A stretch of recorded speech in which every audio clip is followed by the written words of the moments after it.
Soyez bénis encore ce soir par la grâce de notre merveilleux Seigneur Jésus-Christ de Nazareth qui nous a permis de voir un nouveau mois. Nous sommes au mois de décembre et nous souhaitons la bienvenue à ce mois.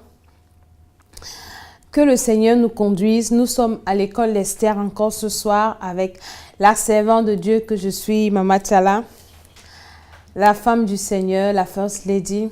Et ce soir encore, le Seigneur va nous parler au travers de sa parole pour que nous puissions achever 2017 en beauté. Merci de ne pas regarder cette émission seule, d'inviter une personne, de la recommander à quelqu'un, de l'envoyer à quelqu'un. Et vous allez voir comment le Seigneur va vous bénir.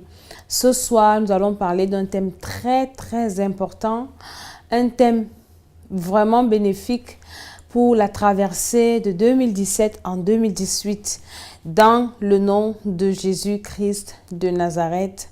Nous sommes bénis et nous allons commencer comme d'habitude, comme c'est la coutume, par adorer le Seigneur parce que vraiment, nous sommes nés pour l'adorer, nous sommes faits pour l'adorer, nous sommes là pour l'adorer.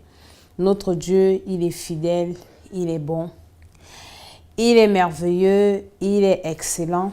Et nous l'adorons dans le nom de Jésus-Christ de Nazareth.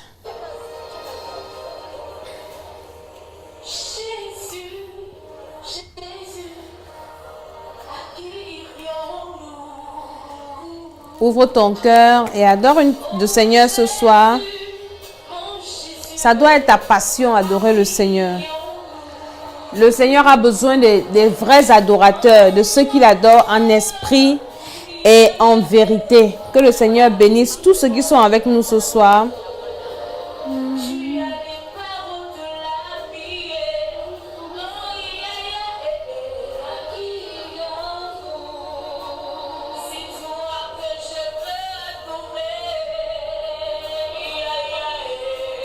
À qui irions-nous?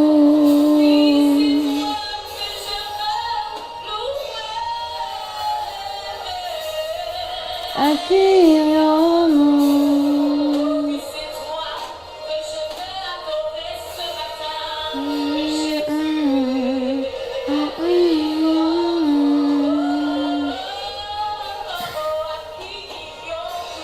Nous sommes en train d'adorer le Seigneur parce qu'il nous a accordé la grâce de voir un nouveau mois. C'est une bénédiction. Soyons reconnaissants envers le Seigneur. Que le Seigneur bénisse tous ceux qui sont là. Bonsoir à vous, shalom à vous. Soyez bénis dans le nom de Jésus-Christ de Nazareth. À qui irions-nous?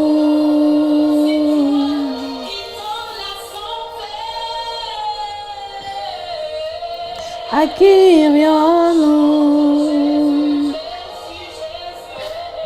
Jésus,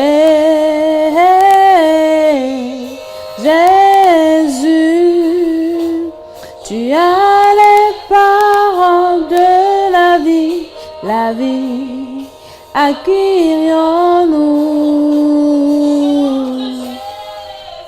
Jésus,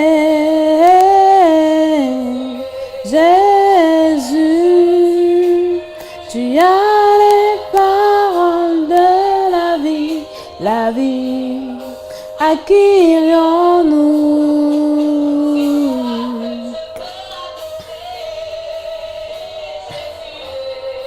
À qui irions-nous?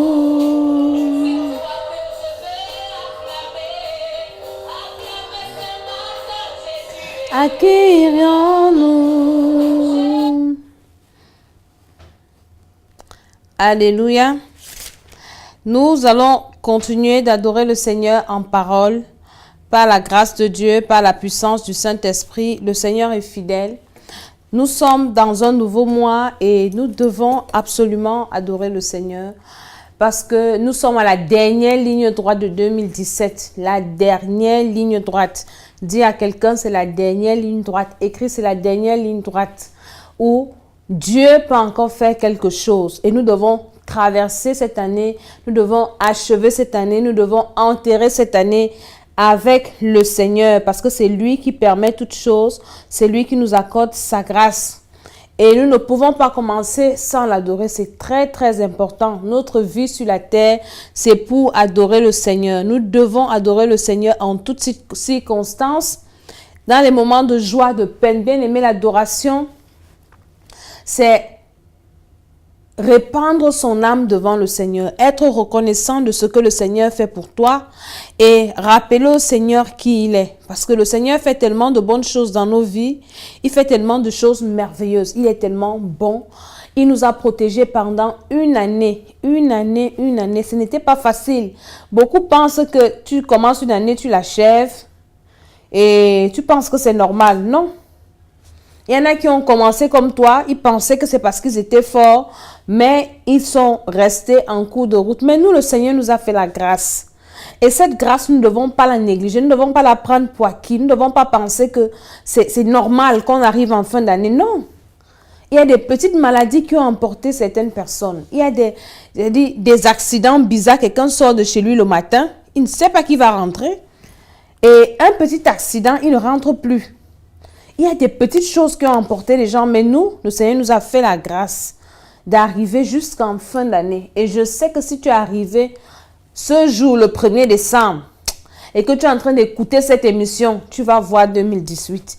Tu ne verras pas 2018 pour expirer en 2018 parce qu'il y en a qui meurent le 1er janvier 2018, qui meurent en janvier 2018 ou bien qui meurent en 2018. Non, si tu arrives en 2018, tu vas arriver comme les enfants d'Israël qui sont arrivés dans la terre promise avec Josué. Le Seigneur leur avait dit, je vais vous faire traverser et je vais vous amener dans le pays où coule le lait et le miel. Bien-aimé, je crois que le Seigneur a encore beaucoup de choses à faire avec toi. Le Seigneur a encore des exploits à faire dans ta vie. Pas pour que toi tu sois glorifié, mais pour que son nom, lui qui est grand, son grand nom, son puissant nom soit glorifié au travers du monde. Pour que les hommes et les femmes dans ce monde comprennent qu'il est Dieu. Quand il va voir tout ce que il va faire, quand les hommes et les femmes verront tout ce que lui, Dieu, va faire dans ta vie, ils seront stupéfaits. Et à cause de ce que le Seigneur va faire dans ta vie, beaucoup vont recevoir le Seigneur. C'est pour ça que le Seigneur te garde en vie. Il ne te garde pas en vie pour que tu réussisses ta vie sur la terre, pour que tu réalises de grands projets. Il ne te garde pas en vie. Non, il te garde en vie pour sa gloire à lui. Parce qu'au travers de toi, beaucoup doivent entrer dans le royaume des cieux. Il y en a encore plusieurs qui sont dehors, qui sont des enfants de Dieu, qui n'ont pas encore entendu la voix du berger. Ils attendent seulement voir au travers de ta vie. Et c'est pour ça que le Seigneur te maintient en vie. Il te maintient en vie pour manifester sa gloire. C'est comme ça quand Jésus avait rencontré un aveugle-né. Et ses disciples lui avaient demandé que, Seigneur, dans la famille de cet enfant qui a péché, pourquoi il est né aveugle? Et le Seigneur te dit, personne n'a péché. C'est pour que la gloire de Dieu se manifeste. C'est pas parce qu'il a péché ou son père a péché. Il est né comme ça pour que la gloire de Dieu se manifeste. Et je viens parler à quelqu'un ce soir. Je viens prophétiser, déclarer sur la vie de quelqu'un que si tu es encore en vie aujourd'hui, en cette date, et tu es en train de m'écouter, c'est pour que la gloire de Dieu se manifeste. Et je suis certaine qu'au travers de ce miracle, cet aveugle qui a recouvré la vue par le canal de Jésus, beaucoup ont cru en Jésus. Beaucoup ont reconnu que Jésus était le Fils de Dieu. Beaucoup se sont détournés de leur mauvaise voie. Beaucoup ont reçu Jésus comme leur Seigneur et Sauveur.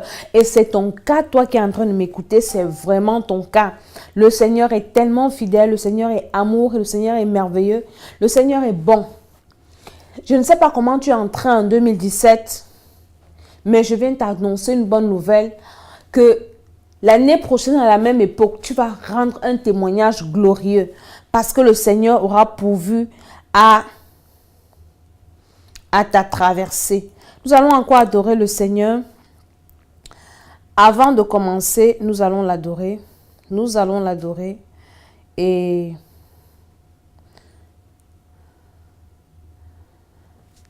parce qu'il est le Dieu tout-puissant, il est celui-là qui nous donne la vie. Il est celui-là qui nous protège, il est celui-là qui nous garde, il est celui-là qui nous permet de faire des exploits dans nos vies.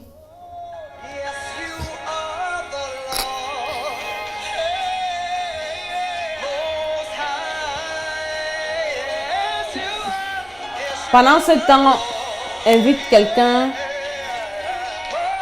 à venir voir cette émission. Peut-être tu es connecté à notre chaîne YouTube, Temple des Nations, ou bien tu es sur notre chaîne Canal Vie, ou tu es sur Facebook.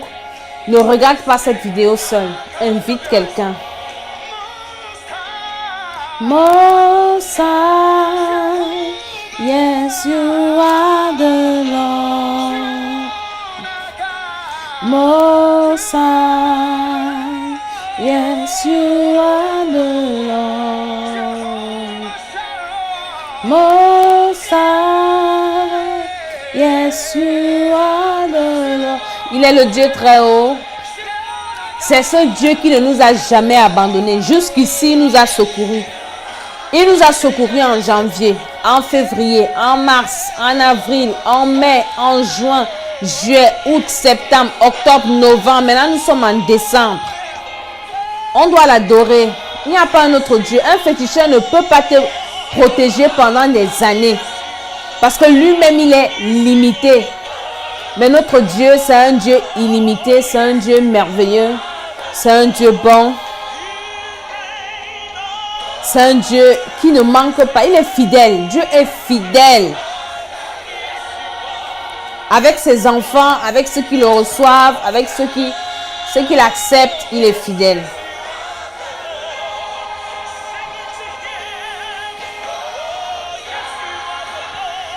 Yes, you are the Lord.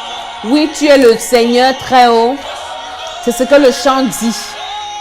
Yes, you are the Lord. Most High. Yes, you are the Lord. Nous devons traverser cette année en adoration. Adoration, rendre grâce à Dieu.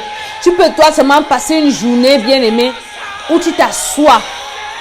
Ou bien tu commences seulement à adorer le Seigneur. Tu adores le Seigneur. Tu adores le Seigneur. La Bible dit qu'il siège au milieu de la louange et de l'adoration.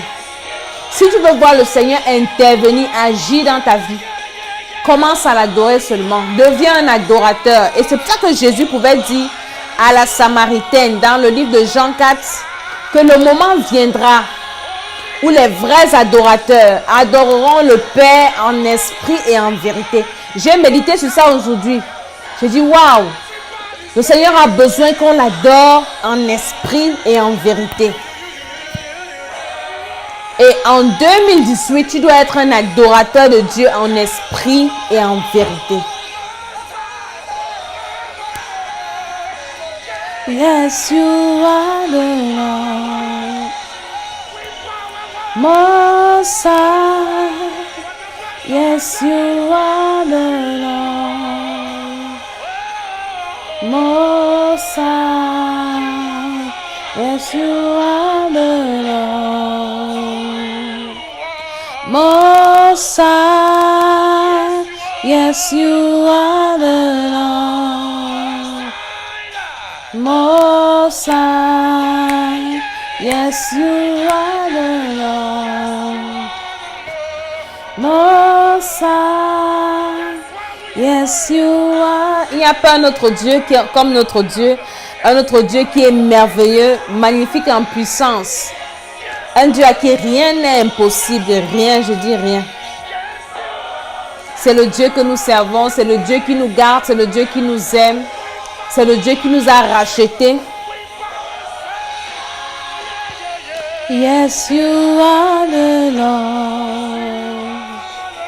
Most High. Yes, you are the Lord. Most High. Yes, you are the Lord. Most High. Yes, you are the Lord. Most High. Yes, you are the Lord. Most High. Yes, you are the Lord. Most High. You are the Lord. Most High. Yes, you are the Lord. Most High. Yes, you are the Lord. Most High. Yes, you are the Lord. Most High. Oui, tu es le Dieu. Très haut. Oui, tu es le Dieu. Très haut. Alléluia. Le Seigneur est fidèle, le Seigneur est merveilleux, le Seigneur est fantastique. Nous sommes à l'école d'Esther, l'école de la sagesse, l'école de la bénédiction. Cette école inspirée depuis le trône de la grâce pour susciter des hommes et des femmes qui deviennent fous de Dieu, pour racheter les destinées des uns et des autres, pour restaurer les vies et pour préparer les uns et les autres à l'enlèvement, parce que c'est le plus important. Et je ne manquerai jamais, jamais de vous le dire à chaque émission. Si Jésus arrive avant la fin de cette émission, il faut que toi et moi, nous soyons prêts à être enlevés, parce que ça ne nous sert à rien de gagner le monde si nous perdons nos âmes. Si le Seigneur nous permet encore, je crois qu'on pourra encore adorer un peu avant de commencer. C'est très, très important, l'adoration. L'adoration élève notre esprit et ça nous permet d'inviter le Seigneur dans notre émission. Ça permet que le Seigneur soit des nôtres, parce que sans le Seigneur, nous ne pouvons rien. Le Saint-Esprit va se mouvoir pendant que il va inspirer sa servante que je suis pour nous diriger, et tu verras ce qui va se passer dans ta vie ce soir.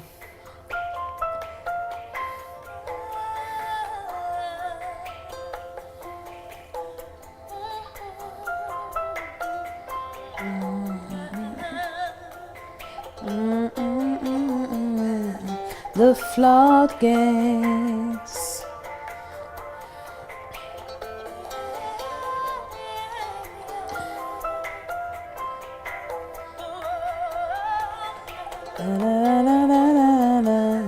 The floodgates.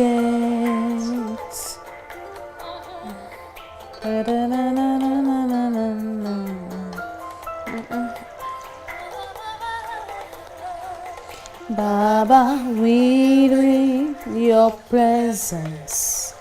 Let your rain, oh, your rain. Let it fall on me. En cette fin d'année, la pluie de bénédiction doit descendre sur toi, doit descendre sur moi. Nous en avons besoin, c'est très très important. Oh, your rain, fall on me. We're in your presence. Let it rain.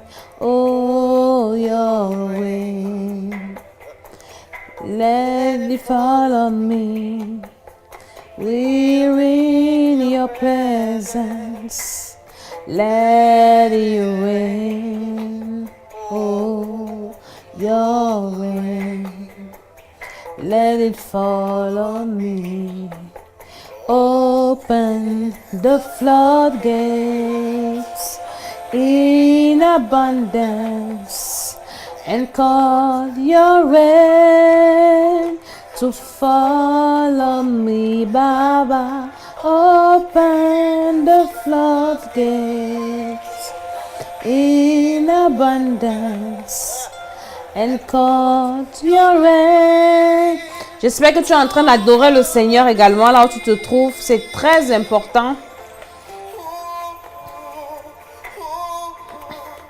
Oh, oh, oh, oh, oh. Baba, we're in your presence. Let your rain. Oh, your rain, let it fall on me. We're in your presence. Let your rain. Oh, your rain, let it fall on me. the floodgates in abundance and call your rain to fall on me, Baba.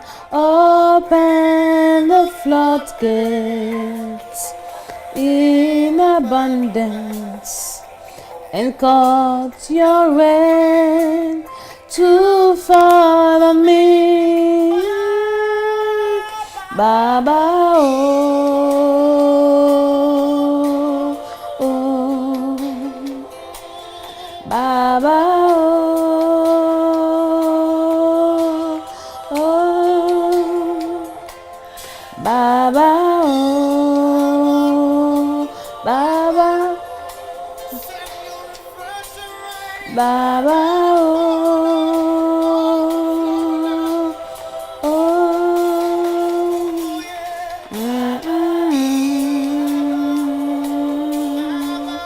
oh, Baba,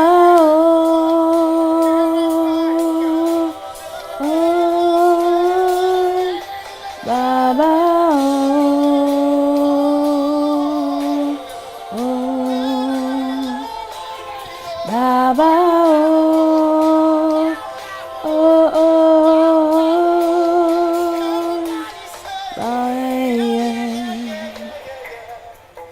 yeah, yeah.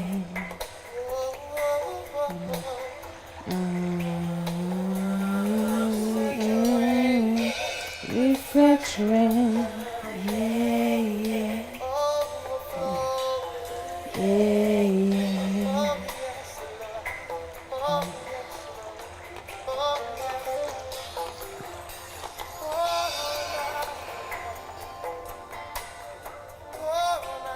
Alléluia. Nous allons commencer. Nous rendons grâce au Seigneur pour sa grâce, pour cette année qui est en train de s'achever. Le Seigneur est merveilleux, les fidèles. Je bénis tous ceux qui sont déjà là et qui sont en train de suivre. Soyez bénis, shalom à vous, le Seigneur vous rencontre, le Seigneur vous bénit. Je vous assure que ce soir encore, vous allez écouter des choses de la part du Seigneur. Mais avant toute chose, nous allons prier, nous allons recommander cette émission entre les mains de Dieu et nous invitons le Seigneur dans le nom de Jésus, dans nos cœurs, surtout parce que la Bible dit que nos corps sont le temple du Saint-Esprit. Seigneur, nous te disons merci déjà pour cette merveilleuse journée. Merci parce que tu as permis que nous puissions encore voir un nouveau mois, un nouveau jour. C'est une grâce, c'est une bénédiction et nous sommes reconnaissants. Nous apprécions, Seigneur, l'attention que tu nous portes, l'amour que tu nous portes. Et nous te disons merci. Merci parce que tu nous aimes. Merci parce que tu ne veux pas que nous nous perdions. Tu veux que nous nous repentions et que nous soyons sauvés, que nous nous détournions de nos mauvaises voies et que nous soyons également bénis parce que les projets que tu as pour nous sont des projets de paix, les projets de bonheur, les projets de vie, les projets de restauration et encore la vie éternelle qui est la meilleure chose que nous puissions avoir sur cette terre. Nous venons te confier cette émission, Seigneur. Pardonne nos péchés, lave-nous par ton sang. Que le Saint-Esprit soit au rendez-vous. Nous trempons toutes choses. Ta servante que je suis, toute personne qui va écouter cette émission en direct ou en différé, de près ou de loin, le réseau, les appareils, nous détruisons toute interférence avec le monde satanique au nom de Jésus-Christ. Seigneur, et que ce soit toute personne qui va écouter cette vidéo, que son nom soit effacé dans toutes les listes mystiques. En cette fin d'année, au nom de Jésus, toutes les listes kabbalistiques, les listes noires, les listes rouges, dans le nom de Jésus, les listes de sacrifices, au nom puissant du Seigneur Jésus-Christ. Merci parce que tu nous guides. Au nom de Jésus. Amen, amen, amen, amen, amen, amen. Je vous bénis, je vous bénis. Nous sommes en fin d'année et nous avons commencé un thème très important depuis le mois passé, le mois de novembre, où nous parlons de la fin d'année, nous parlons du bilan, nous parlons de la vie avec le Seigneur, de notre consécration à Dieu. Aujourd'hui, pendant que j'étais en train d'écouter la parole de Dieu au volant de ma voiture, le Seigneur m'a révélé quelque chose. Et j'aimerais partager cela avec vous ce soir. Il m'a révélé notre relation, comment est-ce que notre relation doit être avec Jésus. Je vous ai dit qu'à toutes mes émissions, au début, je vous parlerai d'abord du ciel. C'est le ciel qui est le plus important. Et quand je reste comme ça dans ma tête, je ne pense qu'au ciel. Quand je regarde même les maisons ici en Europe, je dis non, ma maison sera belle au ciel. Et pendant que j'étais en train de lui dire, j'étais au volant de ma voiture, et le Seigneur a mis une parole de sagesse et de connaissance dans mon esprit. Il me dit, le ciel, ma servante, c'est un peu comme quand une femme rencontre un homme. Parce que déjà, Jésus dit qu'il est notre époux. Et maintenant, une femme qui rencontre un homme, déjà elle vivait avec un monsieur qui la maltraitait, un monsieur qui passait le temps à la frapper, qui la négligeait, qui l'exploitait, qui ne la respectait pas. Et maintenant, Jésus arrive comme ce gentleman, comme ce prince charmant qui vient te faire la cour. Et si tu acceptes, c'est celui-là qui change ta vie. C'est celui-là qui t'honore, qui ne t'humilie pas comme l'ancien amant que nous avons qui s'appelait Satan. Jésus est cet époux-là qui va te mettre à l'aise. Il va venir, il va changer ta vie, il change ta situation. Et il arrange ta vie. Il t'enlève de la misère où l'autre t'avait mis, de la prison dans laquelle l'autre t'avait mis. Et maintenant, il te met dans une belle maison et il te promet que je m'en vais travailler, je vais te construire une très belle maison. C'est un peu comme quand tu vas en Afrique, tu viens en Europe et tu vas rencontrer une femme. Et la femme voit comment tu vas venir changer sa vie et la vie de sa famille. Et le Seigneur me montrait ça comme ça. Il me dit, quand tu vas parler, voilà, c'est comme ça le royaume des cieux.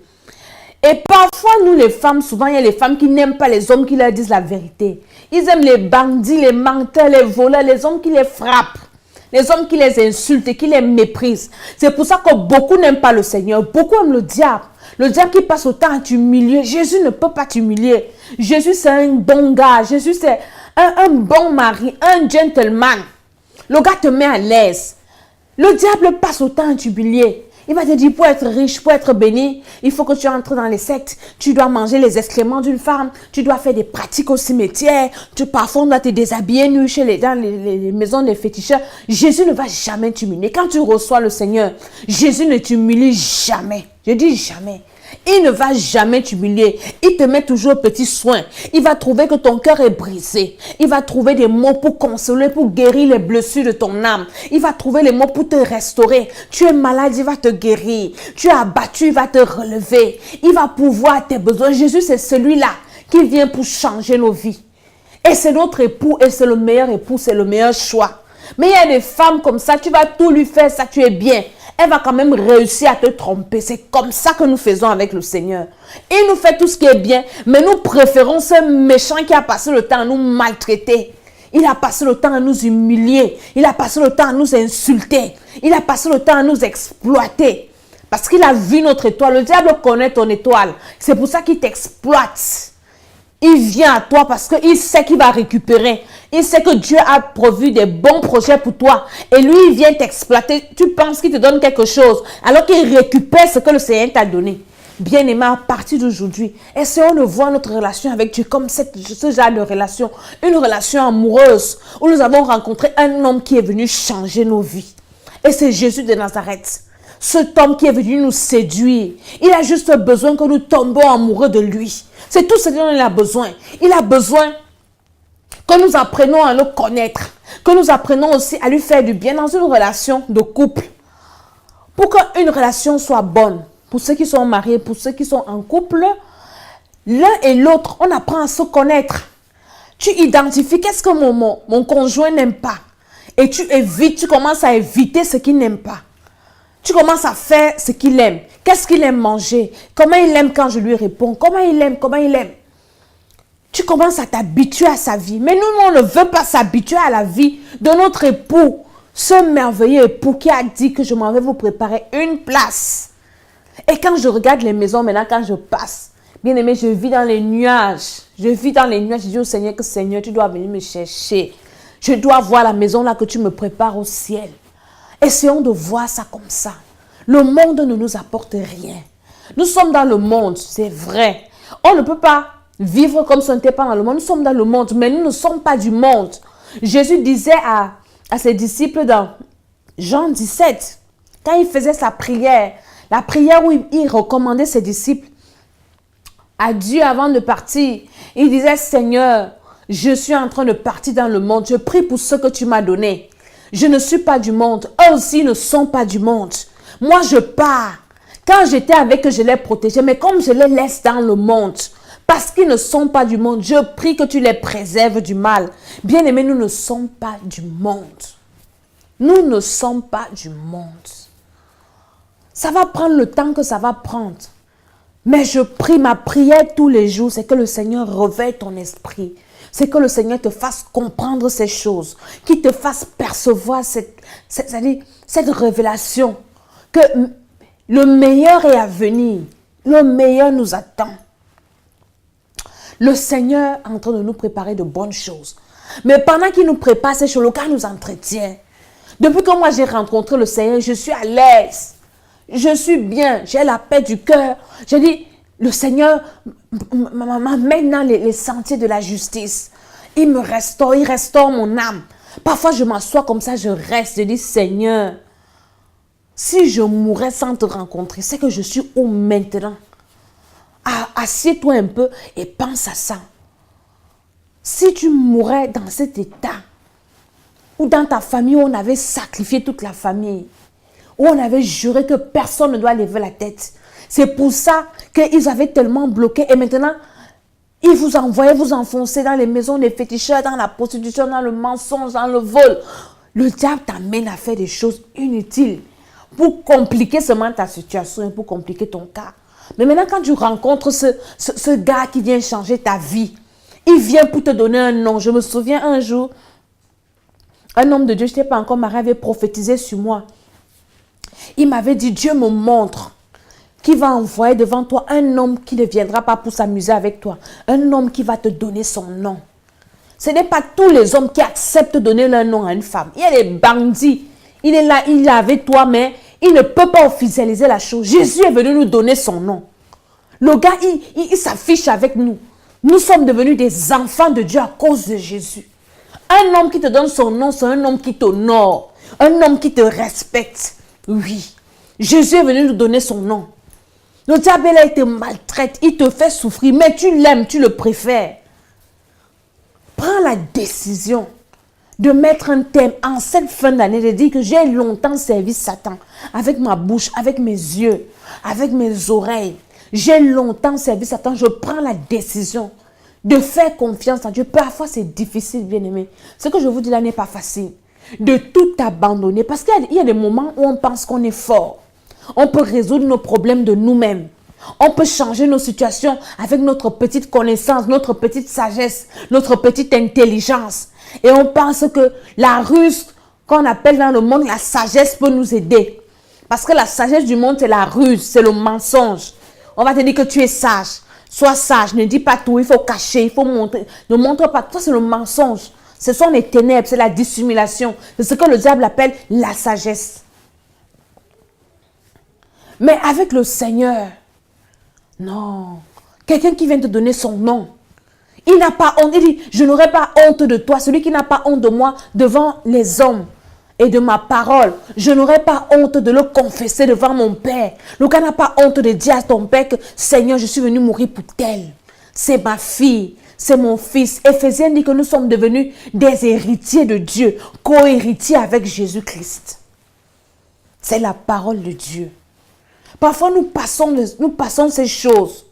Et nous attardons. Nous allons lire un verset très, très important.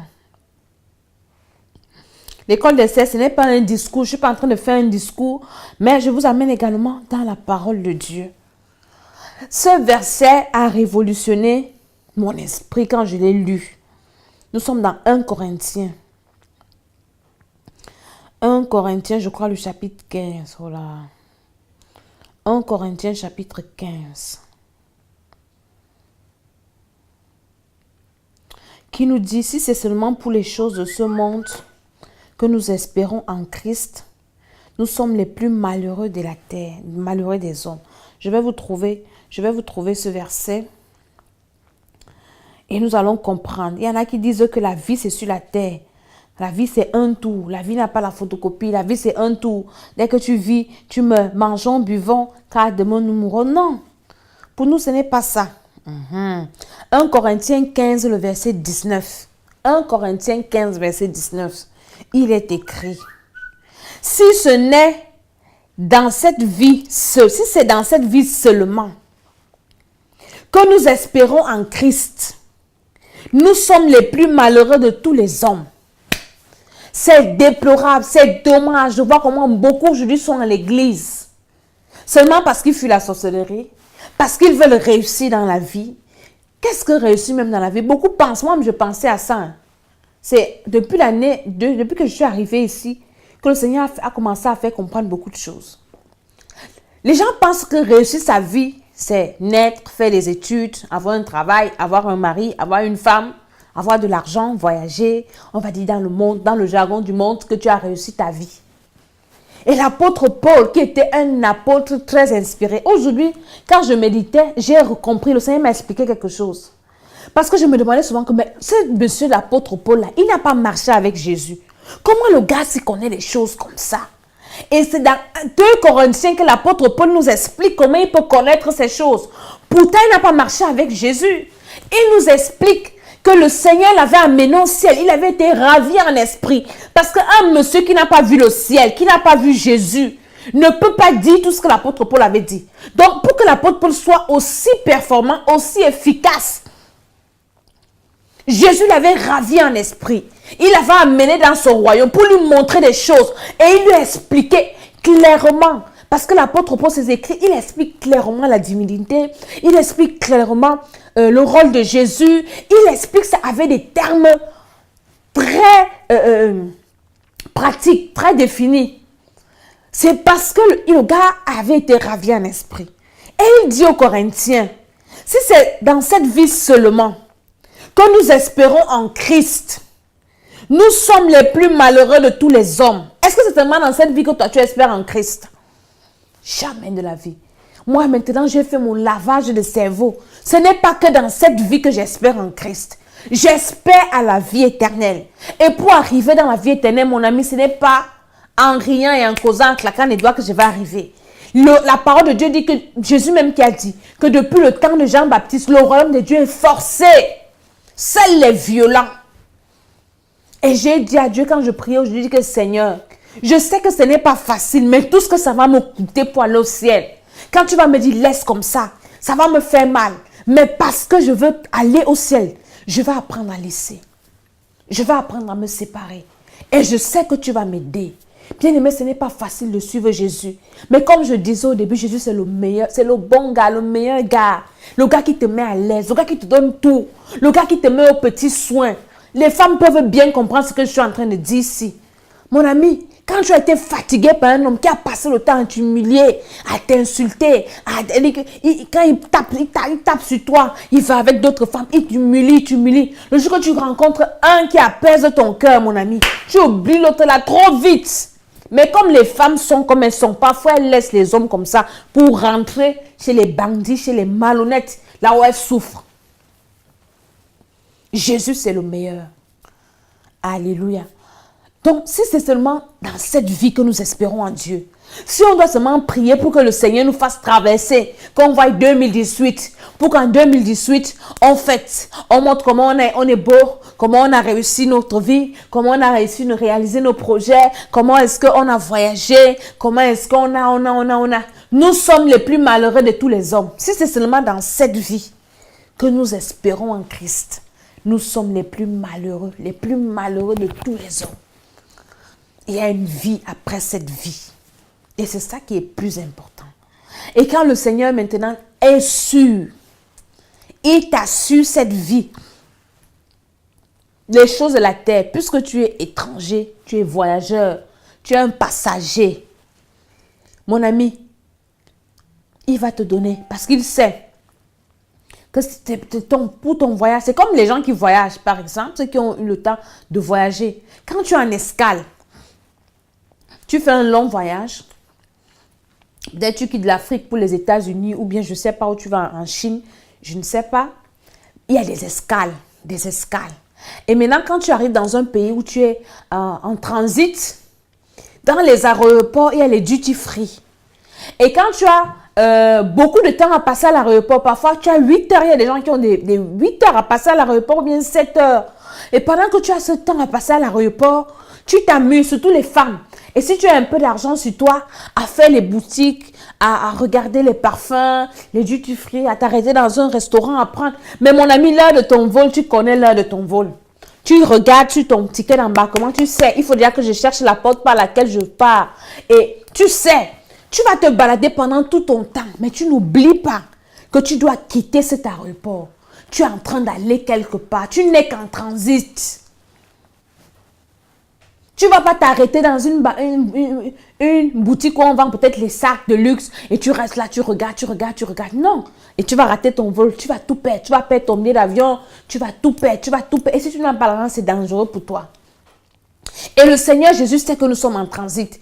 Et pendant que nous sommes en transit, il sait qu'il doit pouvoir. Parce qu'on doit s'acheter des parfums, on doit faire du shopping, on doit manger, on ne doit pas être mal à l'aise. Tu dois même peut-être pouvoir prendre un hôtel et aller te reposer. Il sait et il pouvoir parce que nous sommes en transit. Et il pouvoir. Parce qu'il sait que nous n'avons pas oublié notre destination finale. Nous sommes en train d'aller quelque part. C'est comme quelqu'un qui va aller habiter dans un aéroport. Est-ce qu'on habite à l'aéroport? Dis donc, je viens de l'Afrique. Comme on a un transit à Bruxelles, je dois venir habiter là. Tu ne peux pas habiter là parce que ce n'est pas un lieu d'habitation. Tu dois passer. Tu es un passager. C'est comme ça qu'on nous appelle. Nous sommes des étrangers et voyageurs sur cette terre, bien-aimés. Ça doit être ancré dans nos âmes et dans nos esprits. Et tous les matins quand on se réveille, on doit se rappeler à nous-mêmes. Je suis étranger et voyageur sur cette terre. Je dois être enlevé. Et quelqu'un qui est étranger et voyageur, comment est-ce que les voyageurs voyagent? Dans ta valise à main, tu ne dois pas avoir des liquides. Il y a tout un code, il y a tout un règlement. Tu ne dois pas avoir un certain nombre de kilos qui dépassent. Tu dois savoir les règles. Je dois traverser pour monter dans l'avion qui m'amène dans ma destination. Je ne dois pas avoir plus de 50 kilos, plus de 23 kilos entre mes mains. Je ne dois pas. Et on respecte ces choses. C'est la même chose avec le royaume des cieux. Il y a une maman qui nous dit qu'elle a raté son vol à cause des duty free. Tu vois, et si elle commence à nous raconter son histoire, elle a perdu beaucoup de choses. Tu ne dois pas rater ton vol dans le nom de Jésus. Si c'est seulement pour cette vie que nous espérons à Christ, nous sommes les plus malheureux. Beaucoup espèrent seulement en Christ pour que le Seigneur change leurs conditions, que le Seigneur les délivre du célibat, que le Seigneur les délivre de la pauvreté, qu'il les délivre du manquement, qu'il les délivre. Et comme Dieu est bon, parfois il te délivre. C'est pour ça que les églises sont pleines maintenant. Et il y a beaucoup de voyageurs dans les églises. Quand tu arrives ici, le miracle qu'on t'a promis, on a prophétisé, ça ne s'est pas accompli. Tu changes d'église, tu pars là-bas, tu arrives. Parce que tu ne sais pas ce que tu cherches. Tu n'es pas venu chercher Christ. Et tu vas chercher les miracles. Et quand l'heure du vol va arriver, tu seras perdu. Tu vas dans toutes les compagnies. Tout cela vole, mais toi, tu vas dans toutes les compagnies. Pourtant, toi, tu as une destination. Alléluia. Ce soir, nous parlons de l'opération effacer nos noms dans les listes. En fin d'année, le diable récolte les sacrifices. Nous avons vu dans une émission que la rentrée satanique, c'était en septembre, début octobre. Et maintenant, tous les serviteurs du diable, les sorciers, les satanistes, pour venir souhaiter la bonne année à leur maître Satan. Chacun prépare un cadeau. Est-ce qu'on va voir une autorité les mains vides? Même chez le diable, c'est comme ça. Parce que le diable a triché tout ce qu'il a vu chez Dieu. On ne part pas voir un homme, une autorité, les mains vides. Un homme de Dieu, une autorité. Donc, eux, ils ne vont pas donc voir leur maître Satan, les mains vides. Et beaucoup maintenant, les sacrifices que Satan leur demande. Parce que le but du diable, c'est de voir toute l'humanité en enfer. La souffrance que tu vois aujourd'hui là, ce n'est pas seulement pour te faire souffrir, c'est qu'il veut ton âme, il veut que tu aies un enfer. C'est ça son objectif final. C'est pour ça que tu vas voir, il va t'accabler, il va t'envoyer les maladies, des blocages. Le but final de Satan, c'est que tu sois en enfer. Ils travaillent tous à ça. Donc, c'est ça leur objectif. Parce que c'est qu'il lui reste peu de temps. Et maintenant, donc, ces agents, pour faire plaisir à leur maître, il dit que non, dans ma famille, le gars a fini de sacrifier les mariages. Ils ont des listes. Ils ont des listes où ils ont écrit tous les sacrifices qu'ils ont faits. Et ils amènent ça. Celui-ci écrit, bon, dans ma famille, il met les noms des gens qui doivent mourir d'une manière ou d'une autre. Et la plupart du temps, c'est en fin d'année. En fin d'année, il y a tel. On te mange en fin d'année, même si tu meurs l'année prochaine, ça se passe maintenant. Et puis, beaucoup viennent, ils écrivent, bon, moi, je sacrifie les utérus des femmes dans ma famille. C'est une liste. Chacun a sa liste des vœux qu'il fait. Chacun a sa liste, chacun a sa liste, chacun a sa liste. Les vœux qu'il fait à Satan. Il dit, bon, cette année, ce sont les utérus des femmes. Cette année, ce sont les voyages des femmes. Ce sont les mariages. Ce sont. Et le gars dresse les listes, il dresse les listes par famille. Parce que l'homme aura pour ennemi les gens de sa propre maison. Il commence à dresser. Et comme les sorciers sont prétentieux, les gars, ils ne respectent pas le fait que tu es un enfant de Dieu ou pas. Parce que le diable veille. Et c'est nous les enfants de Dieu qui sommes laxistes. Parfois, on abandonne Dieu. Parfois, on éteint le Saint-Esprit. Et les gars veillent. Il écrit quand même ton nom. Même si tu es enfant de Dieu, il écrit. Il a espoir. Il espère qu'un jour, tu vas éteindre le Saint-Esprit. Un jour, tu vas te détourner de Dieu. Un jour, tu vas abandonner ton premier amour. Un jour, tu vas faiblir. Parce qu'ils viennent tout le temps t'attaquer. Et beaucoup verront qu'en cette fin d'année, après la prière qu'on a fait hier, ils vont subir des attaques.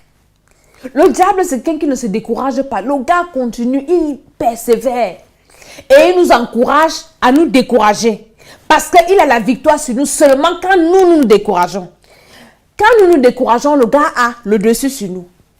Tant que nous aussi nous persévérons, il ne peut rien nous faire. Mais lui, il va continuer à persévérer. Il va continuer à t'accabler. Les mauvais rêves, les maris de nuit, les femmes de nuit, les repas dans les rêves, les oppressions. Tu vas te rendre compte que l'argent entre tes mains a disparu. Tous les programmes que tu fais tombent dans l'eau. Les gens qui t'ont fait de promesses, ils désistent. Tu appelles maintenant, on ne te répond plus au téléphone. Les enfants commencent à tomber malades. Les petites maladies, courtes maladies, hospitalisation, tout ce que tu avais épargné, ça part comme ça. Le gars a déjà écrit. Et maintenant, surtout les enfants de Dieu, quand il ne peut pas te sacrifier, c'est pour ça que je dis souvent aux gens que ne prie pas seulement pour toi seul. Prie pour toi, prie pour tous ceux qui sont autour de toi. Parce que si le diable ne peut pas t'atteindre, pour te faire mal, il va toucher quelqu'un à côté de toi et ça va te faire mal. Ça va te faire dépenser.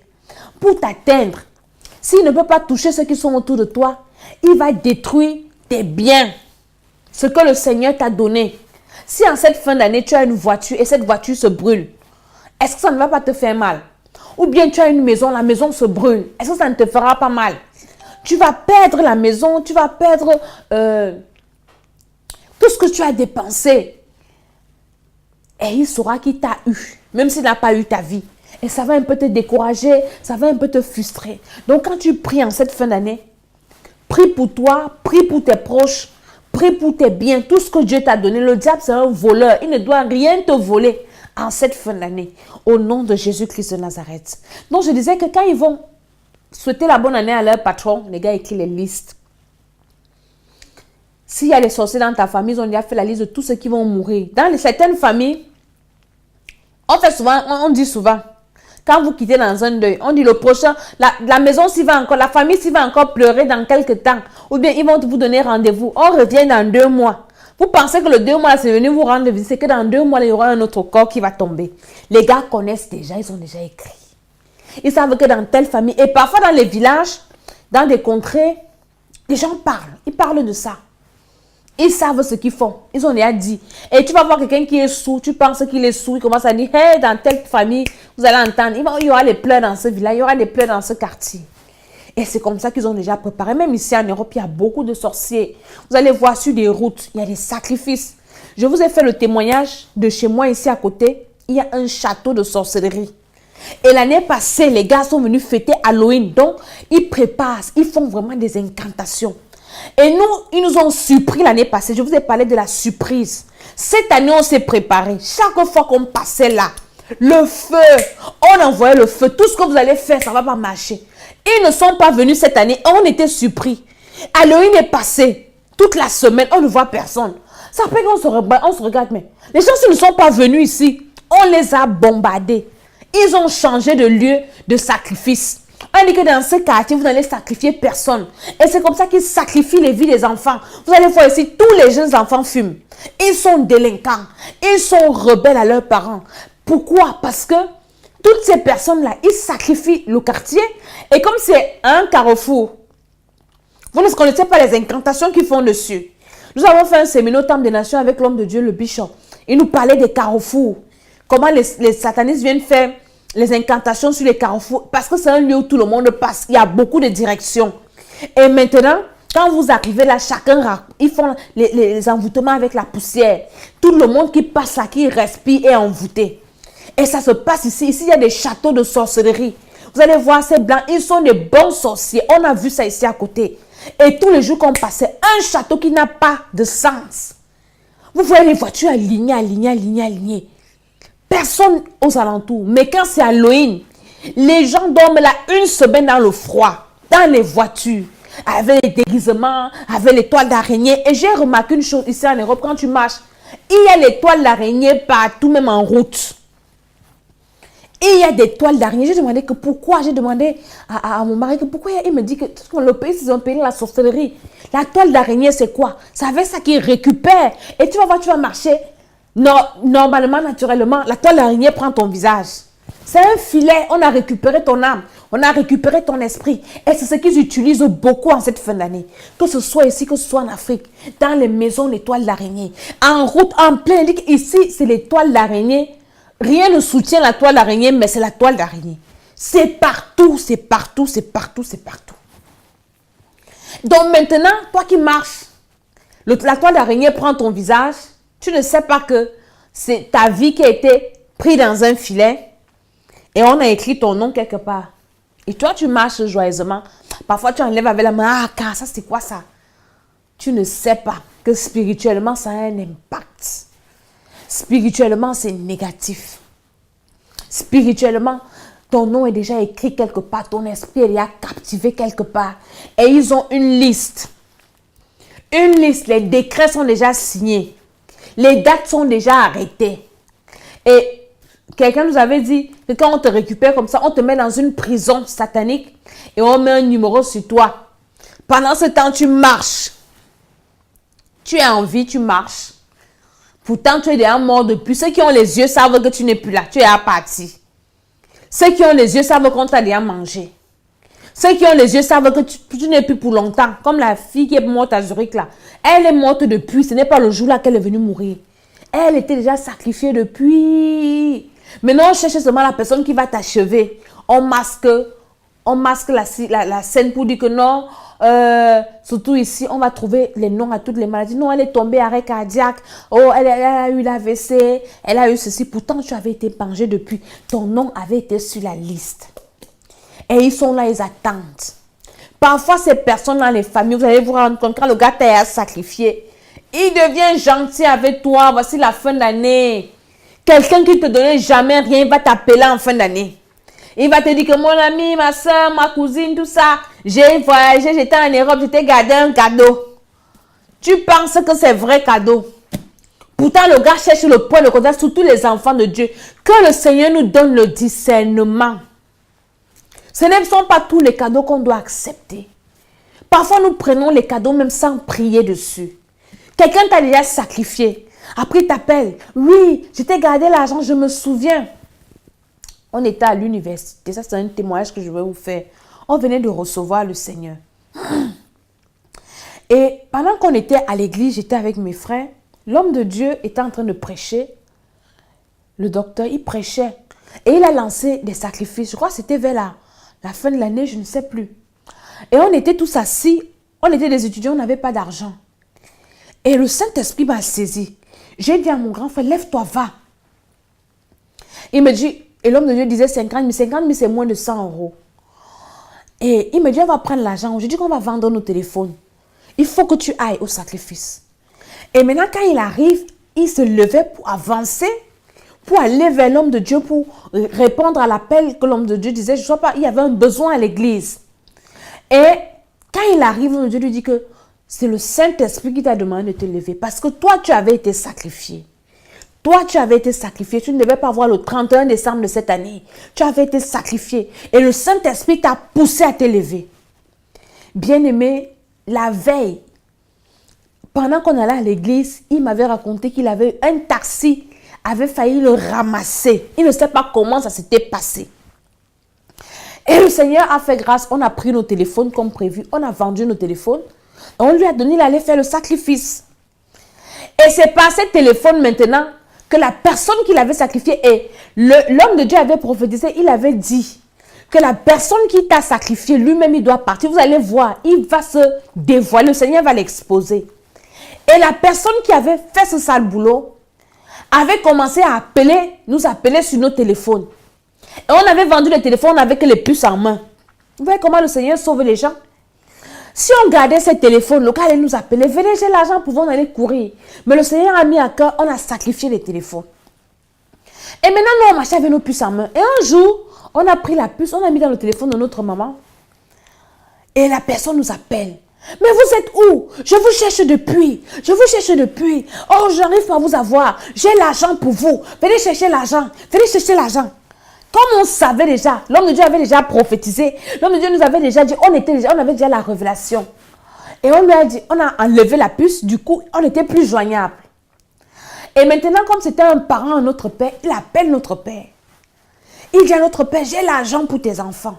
Il faut venir chercher parce qu'ils ne veulent plus venir prendre. Et c'est là qu'on a fait à notre père pour dire que papa, si tu pars prendre l'argent là, voilà ce qui nous est arrivé à l'église. Voilà ce que l'homme de Dieu a dit. Si tu pars prendre l'argent là, c'est toi qui vas partir. Nous, on ne veut pas son argent qui reste avec. Quand on lui avait demandé l'argent, il ne nous avait pas donné. Maintenant, quand il se rend compte qu'il ne nous voit plus, il veut maintenant se connecter à nous au travers de cet argent. Et notre père avait compris. Et cette personne, cette parenté-là, c'était une personnalité. Après ça, ses affaires ont chuté. Elle est devenue minable. Pauvre. Parce que le sacrifice de la fin d'année qu'il devait faire n'avait pas réussi. Et c'est comme ça, en cette fin d'année, méfiez-vous des cadeaux. Dieu va susciter les hommes et des femmes pour vous faire du bien, c'est bien. Mais demandons au Seigneur le discernement avant toute chose. Demandez à Dieu, Seigneur, est-ce que ce cadeau-là, c'est toi qui m'envoies ça? Est-ce que mets en moi les sentiments qui étaient en Jésus-Christ? Jésus n'acceptait pas tous les cadeaux. Jésus n'acceptait pas tous les dons. Il y avait des choses pour lesquelles Jésus ne prenait pas. Élisée le prophète, quand Naaman vient lui faire les offrandes, Élisée a refusé les offrandes de Naaman. Naaman venait lui donner les richesses. Pourquoi Élisée avait refusé? Vous pensez qu'il n'avait pas besoin de ça? Le Saint-Esprit lui avait dit, ne touche à rien de cet homme. Mais Géhazi n'avait pas la révélation. Géhazi a seulement vu la richesse. Il a vu l'argent. Il a vu la bénédiction. Il a couru pour aller récupérer. Et qu'est-ce qui s'est attaché à Géhazi? La lèpre de Naaman. Beaucoup viendront aujourd'hui, en cette fin d'année, parce qu'ils t'ont sacrifié déjà.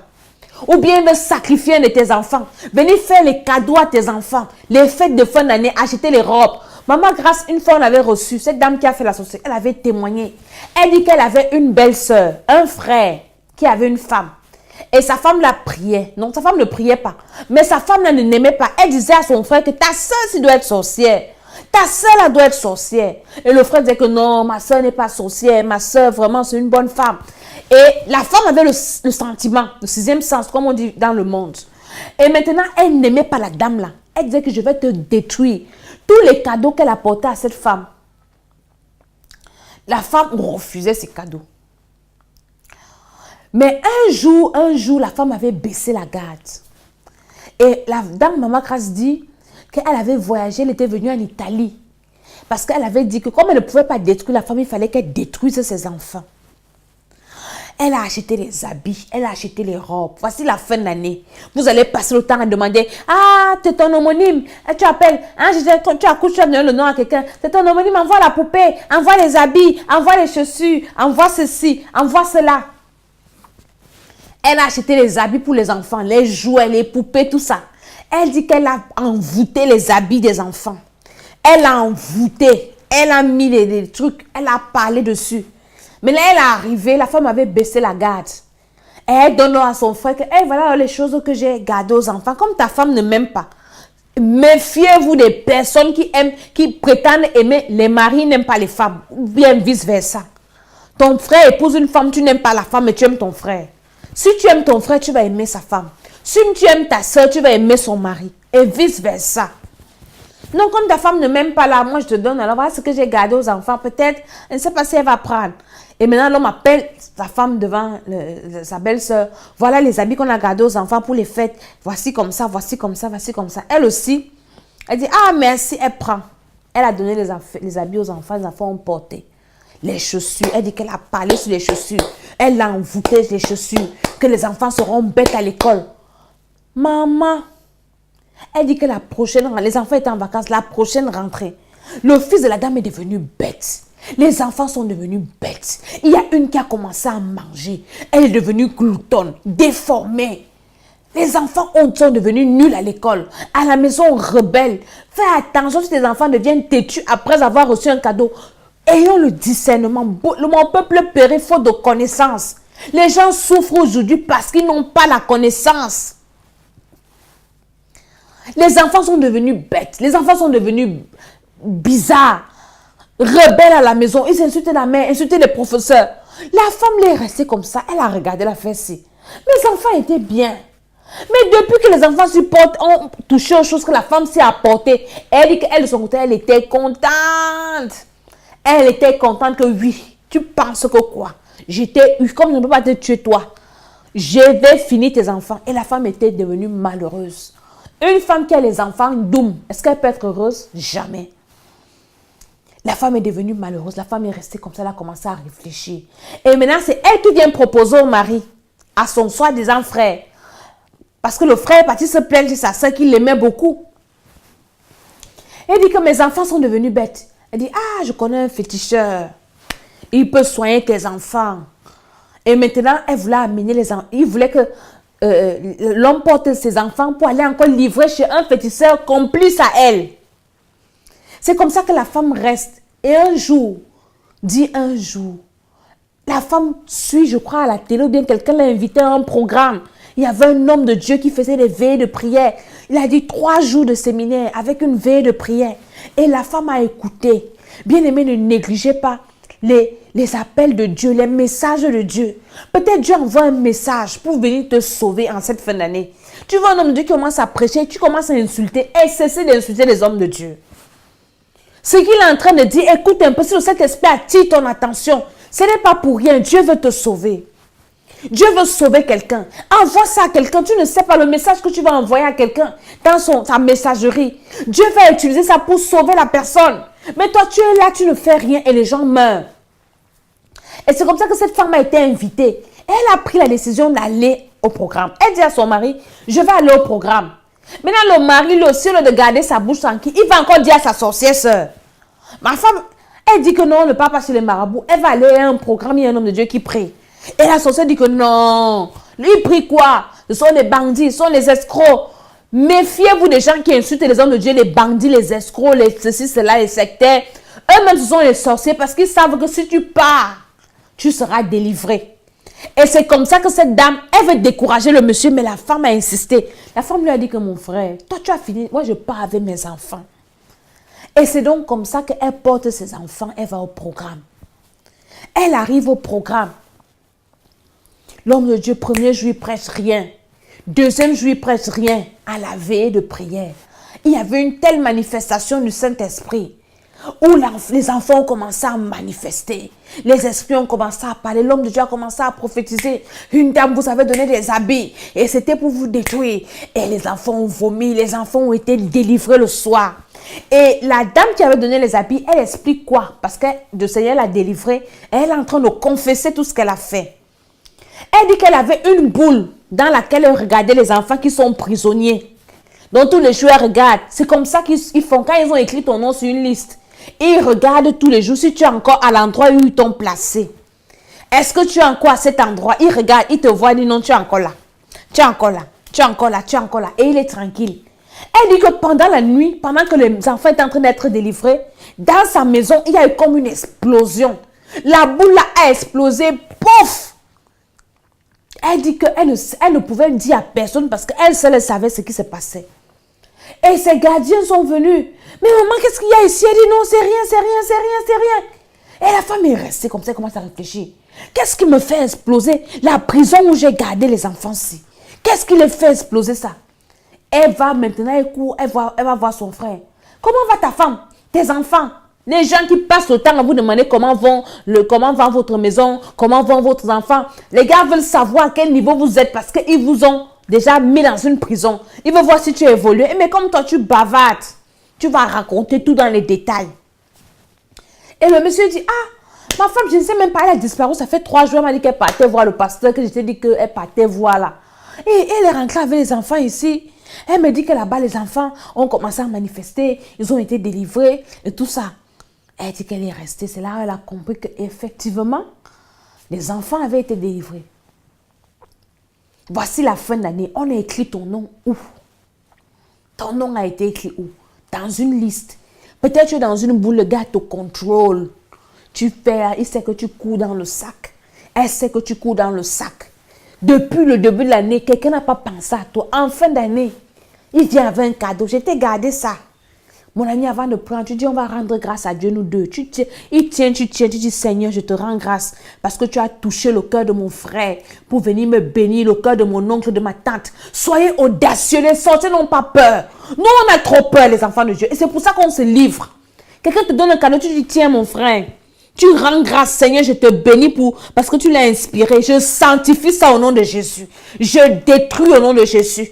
Oh, le sang de Jésus. Pendant que lui-même se maintient là, tu détruis ça devant lui et tu prends. Tu dis au nom de Jésus, j'ai reçu. Même si c'est l'argent, tu finis de sanctifier comme ça, tu bénis. Après, tu enlèves la dîme, tu pardonnes à Dieu. Rien ne va t'arriver. Si Dieu t'a dit de prendre, parce qu'il y a des choses que Dieu te dit, ne touche pas. Il y a des choses que Dieu te dit, prends. Amen. Donc, c'est comme ça, en fin d'année, le diable envoûte. Ils ont déjà des listes. Ils ont des listes. Ils ont des listes. Ils ont des listes. Je me souviens, avant que je ne reçoive le Seigneur, c'est un autre témoignage. Tellement je cherchais la vie. J'avais entendu qu'il y avait quelqu'un, j'étais à l'université. Je crois que je faisais première année. Je faisais première année à l'université. Et je cherchais la vie. Dans ma vie, ça ne donnait pas. Je sentais quand je me couchais, je sentais comme s'il y avait une dalle sur moi. Je sentais comment le devant était noir. L'avenir était sombre. L'avenir était noir. Et je cherchais la vie. Et dans mon esprit, je savais que chercher la vie, c'était aller chez le féticheur. C'était aller chez le marabout, aller se laver le corps. Et je m'étais engagée là-dedans. Et un jour, j'avais suivi la radio. Et il y avait un monsieur qu'on appelait Petit Prophète. Et c'était un bon sorcier. Moi, je m'en foutais. Je disais que non, c'est Dieu qui leur a donné le pouvoir. Dès quelqu'un que tu appelles, il te dit comment tu es habillé, comment tu es vêtu. Il te décrit ton nom et tout ça. Et comme j'aimais les choses comme ça, j'ai porté mes pieds et je suis partie voir le monsieur. Après, il me dit, je vais te faire le test d'envoûtement. Ça, j'ai quand même ça tiqué dans mon esprit. J'étais partie, je n'avais pas continué, j'avais laissé tomber. Et j'avais coupé les ponts et quelques mois après, c'est là où j'ai reçu le Seigneur. C'était en mai 2005. Et en août, je reçois le Seigneur. Le Seigneur me sauve. Maintenant, quand je reçois le Seigneur, je fais des rêves où le monsieur me poursuit, il me poursuit, il me poursuit, il me poursuit. Une année plus tard, j'avais déjà persévéré dans le Seigneur. Donc, en mai 2006, c'était toujours la même période où j'avais vendu mon téléphone, je crois, pour faire un sacrifice. Parce que moi, j'étais championne de vendre les téléphones ou bien vendre quelque chose pour faire le sacrifice. Parce que je n'avais pas l'argent, je ne travaillais pas. Quand il fallait sacrifier pour Dieu, j'ai dit, même si c'est mes chaussures, je vais enlever, je vais faire un sacrifice à Dieu. Et j'avais fait le sacrifice encore de mon téléphone. Et j'avais toujours pris ma puce, j'avais mis dans le téléphone de ma mère. Et le monsieur m'appelle ce soir-là. Il me dit, tu es où? Je te cherche depuis. Qui t'a enlevé là où moi je t'avais mis?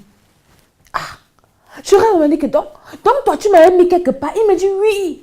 Moi je t'avais attaché quelque part. Mais là je ne te vois plus. Tu es où? Et j'ai crié, j'ai dit que c'est Jésus qui m'a délivré. J'ai reçu le Seigneur entre temps, mon ami. Tu ne vas plus jamais me voir. Et j'ai raccroché mon téléphone. Jésus est celui-là seul qui a la capacité d'effacer ton nom là où quelqu'un est parti écrire ton nom.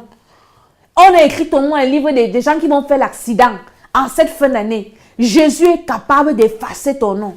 Et il nous dit dans Luc 10, 19, qu'il nous a donné le pouvoir. Donc avec le pouvoir que Jésus nous a donné, on a la capacité d'aller effacer nos noms, les noms de nos enfants, de membres de nos familles, partout là où c'est écrit.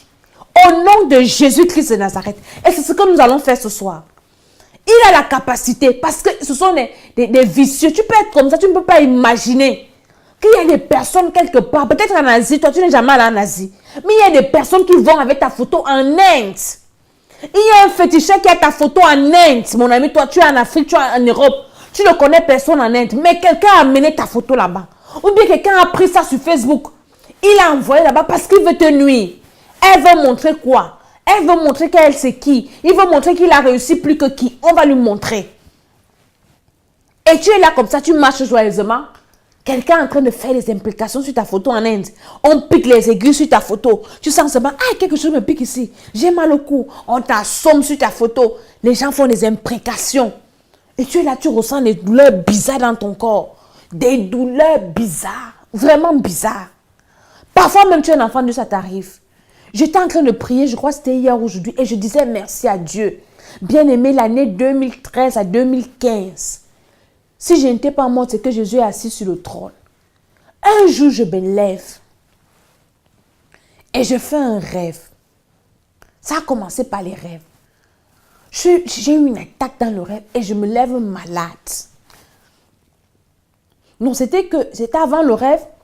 Quelqu'un était venu me voir dans mon bureau à l'église. Et il m'a expliqué quelque chose. Et quand la personne est partie, j'ai ressenti la chair de poule. Et c'est comme ça que ma maladie avait commencé. Un dimanche, je prêchais à l'église. Et j'ai failli tomber. J'ai vu la salle tourner comme ça. J'ai déposé le micro. J'ai appelé un pasteur. J'ai dit, continue le culte. Je suis partie au bureau. C'est là où tout a commencé. Bien aimé, je suis tombée malade. Et quand maintenant, j'essaie de reprendre un peu les forces, j'ai commencé à m'écrire d'abord. J'ai commencé à avoir les blessures dans la gorge. Je ne pouvais plus manger. C'était grave. Et quand j'essaie de me remettre, 2 semaines, 3 semaines, je me traite, je prends les médicaments. J'essaie de me remettre. Cette nuit, je rêve qu'on vient me donner à manger. Je mange. Étant servant de Dieu, je mange dans les rêves. Dès que je mange dans les rêves, je me réveille le matin. La maladie recontinue. Et j'avais maigri comme ça. Et j'arrive comme ça, j'avais quoi? Bien aimé, le diable est méchant. Pendant 2 ans. Et c'était hier, je dis à Dieu que, ah Seigneur, tu es fidèle. Bien aimé, quand je me levais le matin pendant ces périodes et que je ne sentais pas une douleur dans mon corps, je commençais à me toucher, que est-ce que c'est normal? Hey, je n'ai pas mal quelque part, c'est quoi? Il y a des personnes comme ça. Ton nom est écrit quelque part que tu ne seras jamais en bonne santé. Dès que tu te lèves le matin, on a piqué ici, on a piqué là. Ma mère avait toujours ça. Ouais, mon dossier. Qu'est-ce qu'on me pique? C'est comme si on me pique quelque chose là derrière. C'est comme si. Elle dit que des personnes, tu sens toujours des choses dans ton corps bizarres. Je me suis couchée bien, c'est comment? Tu te réveilles, tu es fatigué. Hey, c'est quoi les douleurs bizarres? Tu ne sais pas d'où ça vient. Ton nom est écrit quelque part. Et on a dit que toi, là, on va finir avec toi. Et je disais à Dieu que, hey Seigneur, me voici aujourd'hui. Je me lève le matin, je suis bien, mon ami. Je ne connaissais pas que tu pouvais te lever et le corps ne fait pas mal. Dès que le corps ne fait pas un peu mal, tu commences à toucher toi-même que, hey, peut-être que je vais mourir bientôt. Je n'ai pas mal quelque part là tout à l'heure. Et je suis que je vais mourir tout à l'heure. Pourtant, le Seigneur te protège. Et quand le Seigneur m'a donc révélé ça, et j'avais remarqué que c'était ce phénomène. Quand je mange dans la nuit, je me réveille, je tombe malade. Il y a beaucoup qui sont empoisonnés comme ça dans leur rêve. Tu es bien, tu es bien, tu es bien. Après, paf, tu manges. Dès que tu te réveilles le matin, tu es malade. Tu es malade. ou bien tu as une couche de nuit, ou bien on te poursuit la nuit. Ce sont des attaques. Les gars ont déjà écrit ton nom quelque part. Maintenant, ils cherchent le moyen de te récupérer. Ah, c'est pour ça que j'aime le Seigneur. Le Seigneur est trop fidèle. Quand tu aimes Dieu, quand tu le sais, quand tu es son enfant, même si on a écrit ton nom quelque part, mon ami, le gars va te protéger jusqu'à dire que, jusqu'à ce qu'au moins il va te sauver. D'autres vont mourir, mais toi, tu ne mourras pas. Il va te révéler ce qui ne marche pas. Et quand le Seigneur a commencé à me révéler ces choses, je me suis levée, j'ai dit que Satan, à partir d'aujourd'hui, c'est bon, c'est fini. C'est stop pour toi comme ça. Tu m'as longtemps manipulé en étant servant de Dieu dans l'ignorance. Épouse un homme de Dieu, servant de Dieu. Mais je n'avais pas cette révélation. Je négligeais certaines choses. Le Seigneur m'a dit, tu ne dois pas négliger. C'est dans le monde spirituel, on ne néglige aucun détail. On ne néglige aucun détail. Ton nom est écrit dans des listes. Le travail que tu dois faire, c'est commencer à effacer ton nom partout. N'efface pas seulement ton nom, efface pour les membres de ta famille. Oh, le Seigneur a dévié mon message ce soir. Je devais vous parler de Josué, un gars très fort, un gars très efficace, que le Seigneur a utilisé pour faire traverser les enfants d'Israël. Les enfants d'Israël devaient aller à la terre promise, mais il y avait un obstacle devant eux. Ils devaient passer d'un endroit à un autre, du désert à la terre promise. Et Dieu a dit à Josué, c'est toi qui vas amener mon peuple dans la terre promise et vous allez traverser le Jourdain. Nous sommes en train de traverser pour aller en 2018. Et pour cela, nous avons besoin que le Seigneur soit notre guide. Il y a des obstacles devant nous. Comme devant Israël, il y avait des obstacles. Mais le Seigneur avait dit à Josué, fortifie-toi et prends courage. Josué chapitre 1, à partir du verset 3. On va commencer au verset 1. Moi, j'aime lire la Bible parce que j'ai déjà beaucoup parlé sans lire la Bible. À partir du verset 1, nous sommes au premier chapitre de Josué. Après la mort de Moïse, serviteur de l'Éternel, l'Éternel dit à Josué, fils de Nun, assistant de Moïse. Écoutez un peu. Ça aussi, le Seigneur m'a parlé là-dessus. Le Seigneur connaissait Moïse. C'était Moïse qui était le serviteur de Dieu. C'est pour ça que c'est important d'avoir des parents spirituels. Qui est ton père spirituel, qui est ta mère spirituelle. Moïse était le père spirituel de Josué. Moïse a reçu un appel direct. Dieu a apparu à Moïse directement. C'est Moïse qui était le serviteur de Dieu. Dieu connaissait Josué comme le fils spirituel de Moïse. Dieu connaissait Josué comme le serviteur de Moïse. Et maintenant que Moïse est mort, Dieu appelle Josué serviteur de Moïse. Il ne dit pas Josué mon serviteur. Il dit Josué serviteur de Moïse. Parce que le père spirituel de Josué était Moïse. Je ne suis pas en train de prêcher sur ça ce soir. Moïse, serviteur. Après la mort de Moïse, serviteur de l'Éternel, l'Éternel dit à Josué, fils de Nun, assistant de Moïse, mon serviteur est mort. Maintenant, lève-toi. Traverse le Jourdain que voici, toi et tout ce peuple, à la direction que je te donne aux Israélites. Tout lieu que foulera la plante de votre pied, je vous le donne comme je l'ai dit à Moïse. Bien-aimé, tout lieu que va fouler la plante de ton pied, Dieu va te donner ça, mais il y a des conditions après. Il fait d'abord des promesses à Josué, mais il y a des conditions. On continue dans la lecture. Vos frontières s'étendront depuis le désert et le Liban que voici, jusqu'au grand fleuve, le fleuve de l'Euphrate, tout le pays des Hittites jusqu'à la grande mer au soleil couchant. Le Seigneur lui montre toute la bénédiction qu'il a prévue pour lui. Juste après le fleuve, donc après les obstacles, après cette année 2017, Dieu a prévu étendre tes limites. Dieu a prévu des grandes choses pour toi. Dieu a prévu des grandes bénédictions pour toi. Mais il faut traverser le Jourdain. Il faut traverser cette année. Il dit le verset 5, nul ne tiendra devant toi, bien-aimé. Je dis que ça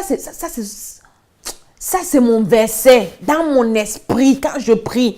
Je dis tant que je suis sur la terre, aucun homme, aucune femme, aucun esprit, aucune situation, aucune maladie, aucun problème ne tiendra devant moi. C'est la promesse que Dieu m'a faite. C'est pas moi qui ai écrit la Bible. Nul ne tiendra devant toi tous les jours de ta vie. Il n'a pas dit c'est un jour de ta vie. Il a dit tous les jours. Nul ne va tenir devant toi. Je suis avec toi comme je l'ai été avec Moïse. Je ne te délaisserai pas et je ne t'abandonnerai pas. Ça, c'est la parole que le Seigneur t'envoie en cette fin d'année. Mais ne t'arrête pas là. Ne sois pas ceux qui tireront les versets de leur contexte pour en faire des prétextes. Il faut apprendre à lire souvent tout le chapitre, parfois toute l'histoire. Parce que parfois, on prend souvent une portion d'un chapitre et on commence à brandir, à réciter. On n'a pas lu ce qui vient avant et ce qui vient après. Comme par exemple, quand le Seigneur dit dans Jérémie, je crois 4, voici les projets que j'ai pour toi, des projets de bonheur, des projets de paix. On récite ça, mais on ne sait pas qu'avant, il a dit aux enfants d'Israël que dans le pays où tu es en captivité, recherche le bien de la ville parce que ta bénédiction en dépend. Prie pour les hommes, prie pour les autorités de cette ville parce que ta bénédiction en dépend. Et après, il continue. Les projets que j'ai pour toi. Donc, les projets là, c'était quoi? Israël était en captivité. Ça, on ne dit pas aux gens. Mais on te prend seulement une partie. Donc, on ne va pas seulement lire le verset 5, on continue. Nul ne tiendra devant toi tous les jours de ta vie. Je suis avec toi comme je l'ai été avec Moïse. Je ne te délaisserai pas, je ne t'abandonnerai pas. Bien-aimé, le Seigneur ne peut pas t'abandonner. Si tu as reçu le Seigneur, le vrai Jésus là, tu as reçu Jésus dans ta vie, vrai. C'est toi qui peux abandonner le Seigneur. Lui là, il ne peut pas t'abandonner. Le Seigneur ne peut pas t'abandonner. C'est impossible. Ce n'est pas aujourd'hui qu'il va apprendre à faire ça. Moi, quand je prie souvent, je dis à Dieu que, ah Seigneur, ça fait tel nombre d'années que je suis sur la terre. Donc, depuis des années là, tu ne m'as pas abandonné. C'est aujourd'hui que tu vas apprendre à venir m'apprendre à m'abandonner. Donc, tu ne peux pas apprendre tu ne connais pas m'abandonner, Seigneur. Le Seigneur a fait le vœu. Il a dit, je ne vais jamais t'abandonner, jamais te délaisser. Fortifie-toi et prends courage, car c'est grâce à toi que ce peuple héritera du pays que j'ai juré à leur père de leur donner. Bien-aimé, c'est grâce à toi que ta famille sera sauvée. C'est grâce à toi que personne ne va mourir. Comme moi, j'ai dit à Satan, aujourd'hui là, Satan, ceux qui sont morts dans ma famille, dans ma belle famille avant, tu les as récupérés, c'est bon. Si tu les as récupérés, ça te regarde. Mais à partir d'aujourd'hui, à cause de Jésus, à cause de moi là, personne plus ne va en enfer. Même s'ils sont dans quoi, Dieu va tous les sauver. Dieu dit à José que c'est à cause de toi. Parce que tu es le serviteur, le fils spirituel de mon serviteur qui m'a servi, Moïse. Je vais les faire traverser à cause de toi et grâce à toi et par toi. À cause de toi, Dieu va stopper la mort dans ta famille. À cause de toi, Dieu va stopper les maladies dans ta famille. À cause de toi, Dieu va stopper la pauvreté dans ta famille. À cause de toi, en cette fin d'année, Dieu va stopper les œuvres du mal dans ta famille. Il dit à Josué à cause de toi. Seulement, verset 7, fortifie-toi et aie bon courage, en observant et en mettant en pratique toute la loi que t'a prescrit Moïse, mon serviteur. Donc, vous voyez, si tu t'arrêtes au début, tu vas seulement dire que non, Dieu, tu m'as promis, et moi, je n'ai rien à faire. Dieu continue, il lui dit, tu vas mettre en pratique, mais seulement, voici la condition. Fortifie-toi et aie bon courage, en observant et en mettant en pratique toute la loi que t'a prescrit Moïse, mon serviteur. Ne t'en détourne ni à droite ni à gauche, afin de réussir partout où tu iras. Il dit, ce n'est pas lui, Dieu, qui a prescrit, c'est Moïse, son serviteur, qui a prescrit. Toi, qui est ton père spirituel, il te prescrit quoi? Grande question. Dieu parle à Josué selon ce que lui, il avait dit à Moïse, son père. Mets en pratique toute la loi. Après, il dit que ce livre de la loi, il dit, en pratiquant toute la loi que t'a prescrite Moïse, mon serviteur, ne t'en détourne ni à droite ni à gauche, afin de réussir partout là où tu iras. Donc, il y a la condition. Tu veux réussir en 2017, tu veux achever 2017 en beauté, tu veux entrer en 2018 dans la bénédiction. Mets la parole de Dieu en pratique. Il dit afin de réussir partout là où tu iras. Où que tu seras, tu vas réussir. Après, il continue. Ce livre de la loi ne s'éloignera pas de ta bouche. Tu y méditeras jour et nuit pour observer et mettre en pratique tout ce qui est écrit. C'est alors que tu mèneras à bien tes entreprises. C'est alors que tu réussiras. Tu veux réussir en 2018? Je n'ai pas besoin de prophétiser sur toi. Beaucoup vont à l'église, oui, homme de Dieu, on va prophétiser. 2018 sera une année de lait et de miel. Amen. Une année de ceci. On ne vous dit pas que pour que ça soit l'année du lait et de miel, Il faut mettre en pratique la parole de Dieu. Ça, c'était la condition. Et si Josué ne mettait pas ça en pratique, il n'allait jamais réussir. Il allait dire que Dieu était un menteur. Dieu, tu m'as menti, que tu ne vas pas m'abandonner. Tu m'as abandonné. Pourtant, il n'avait pas mis en pratique la parole. Et tout ce que Dieu avait promis, rien n'allait se réaliser. Tu veux voir Dieu agir dans ta vie, mets la parole de Dieu en pratique. Il dit, ne t'ai-je pas donné cet ordre? Fortifie-toi et prends courage. Ne t'effraie pas et ne t'épouvante pas, car l'Éternel, ton Dieu, est avec toi partout où tu iras. Seulement, mets la parole. Donc, il y a toujours des causes à effet. Il y a toujours des choses à respecter. Il y a toujours.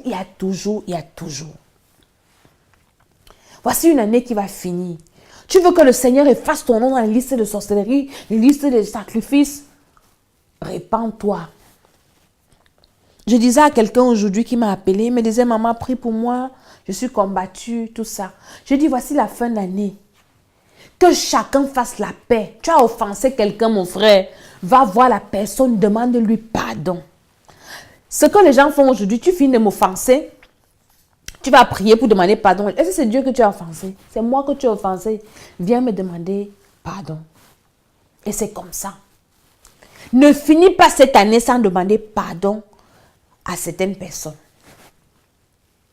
Aux gens que tu as offensés. Tu sais que tu as offensé quelqu'un. Tu as dit une mauvaise parole à quelqu'un. Si moi j'ai offensé, si moi j'étais offensé de façon inconsciente et je ne sais pas que j'étais offensé, je te demande pardon d'abord. Parce qu'il faut que je traverse en paix. Commencez à apprendre à demander pardon. Ainsi vous serez libérés. Il y a beaucoup de bandits. Ils offensent dans leur famille, leurs parents, leurs frères, leurs soeurs.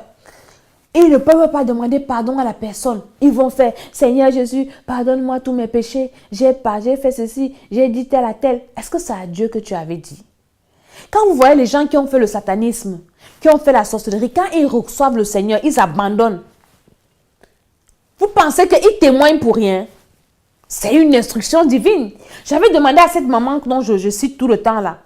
Elle avait témoigné toujours dans son témoin. Elle disait que quand elle avait abandonné la sorcellerie, elle avait reçu le Seigneur. Mais ce qui était bizarre, elle persévérait déjà à l'église. Ce qui était bizarre, c'est que dans la nuit toujours, elle était à l'église, elle jeûnait, elle priait, mais quand elle se couche la nuit, elle se retrouve en sorcellerie. Elle partait, elle a vu les hommes de Dieu pendant des années, pendant 3 ans. Elle voit les hommes de Dieu, que homme de Dieu, je ne comprends pas. Je ne veux plus aller en sorcellerie, mais j'ai déjà reçu le Seigneur. Je me suis baptisée. J'ai fait ma cure d'âme. Mais pourquoi est-ce que quand je dors, dernièrement je sors d'un jeûne. J'ai sorti jeûner 3 jours à sec, 7 jours à sec. Mais quand je sors de mon jeûne, quand je dors, je me retrouve en sorcellerie. Pourquoi? Et l'homme de Dieu lui a dit, cherche la face de Dieu. Et pendant qu'elle cherchait la face de Dieu, pendant qu'elle priait devant le Seigneur lui a dit que tu m'as reçu, c'est vrai. Tu m'as demandé pardon, c'est vrai. Mais maintenant, il faut que tu confesses. Il faut que tu ouvres la bouche et tu parles. Si tu ne veux plus aller, déclare tout ce que tu as fait. Va vers les personnes à qui tu as offensé, demande pardon. Et quand cette femme parle, parfois elle pleure. Elle dit qu'elle est partie vers les hommes qu'elle a détruits. Elle dit, je suis sortie avec toi, j'avais détruit ton argent. C'est moi qui avais tué ton enfant. C'est moi qui avais tué ceci. C'est moi qui avais fait cela. C'est moi qui avais fait comme ça. C'est moi qui avais fait ça. J'avais fait ci, j'avais fait ça. Elle me dit, maman, dès quand j'ai commencé à faire ça, la même nuit, j'ai dormi. On n'avait pas besoin de prier pour moi. Je ne me suis plus retrouvée en sorcellerie. Tu as offensé des personnes. Tu as offensé des hommes. Tu as offensé ton mari. Tu as offensé ta femme. Va, tu lui dis. Moi, ça fait quelques mois.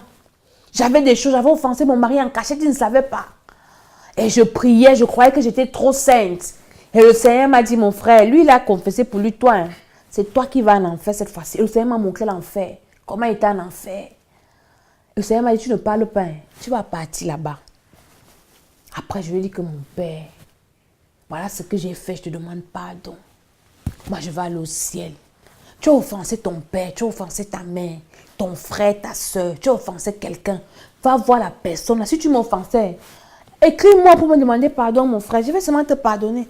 Si la personne ne te pardonne pas, c'est son problème. Toi, tu es libre. Ne traverse pas 2017 sans faire la paix avec un homme, sans faire la paix avec une femme, sans faire la paix avec ton pasteur, ton père spirituel, tu as offensé. Ne traverse pas cette année sans faire la paix avec quelqu'un. Oui, c'est ce que Dieu a dit à Josué. Ainsi, tu vas réussir dans toutes tes entreprises. Peut-être tu souffres aujourd'hui, tu avais blessé quelqu'un et la personne, tous les jours en train de pleurer devant Dieu. Seigneur, regarde comment je souffre. C'est elle qui m'a rendu comme ça. Et le Seigneur ne peut pas te bénir. Les histoires qu'on nous raconte, ce sont des mensonges. Va demander pardon. Va demander pardon. Va demander pardon. N'aie pas honte. Et le Seigneur va te libérer. On va prier. J'ai beaucoup parlé aujourd'hui, mais on va prier. On a dit qu'on doit prier pour que le Saint-Esprit, le Seigneur, efface nos noms dans les listes des sacrifices. Je ne sais pas là où on a mis ton nom.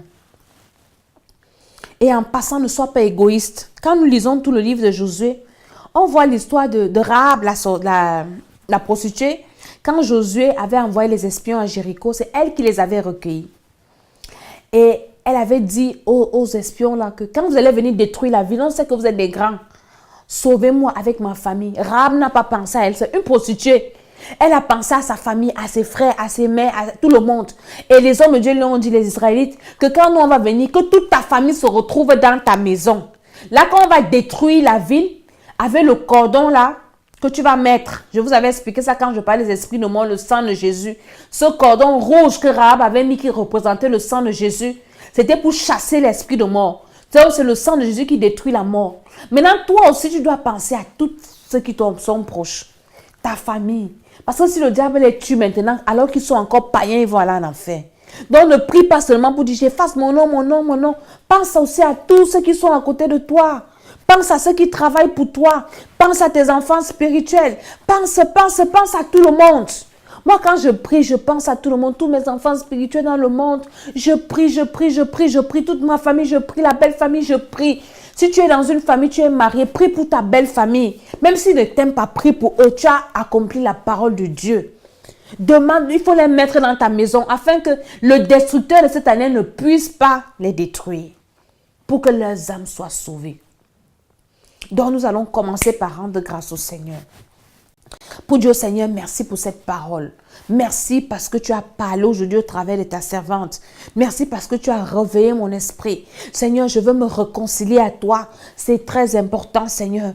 Tu m'as dit aujourd'hui que tu es le meilleur homme, le meilleur qui prend soin de ma vie. J'ai été ingrate. Bien-aimé, pendant que je prie, nous sommes déjà en train de prier. Prie également avec moi. Dieu, Seigneur, tu m'as fait tellement de bien. Mais je t'ai abandonné pour retourner vers cet amant, ce mari qui est Satan, qui a passé le temps à me maltraiter.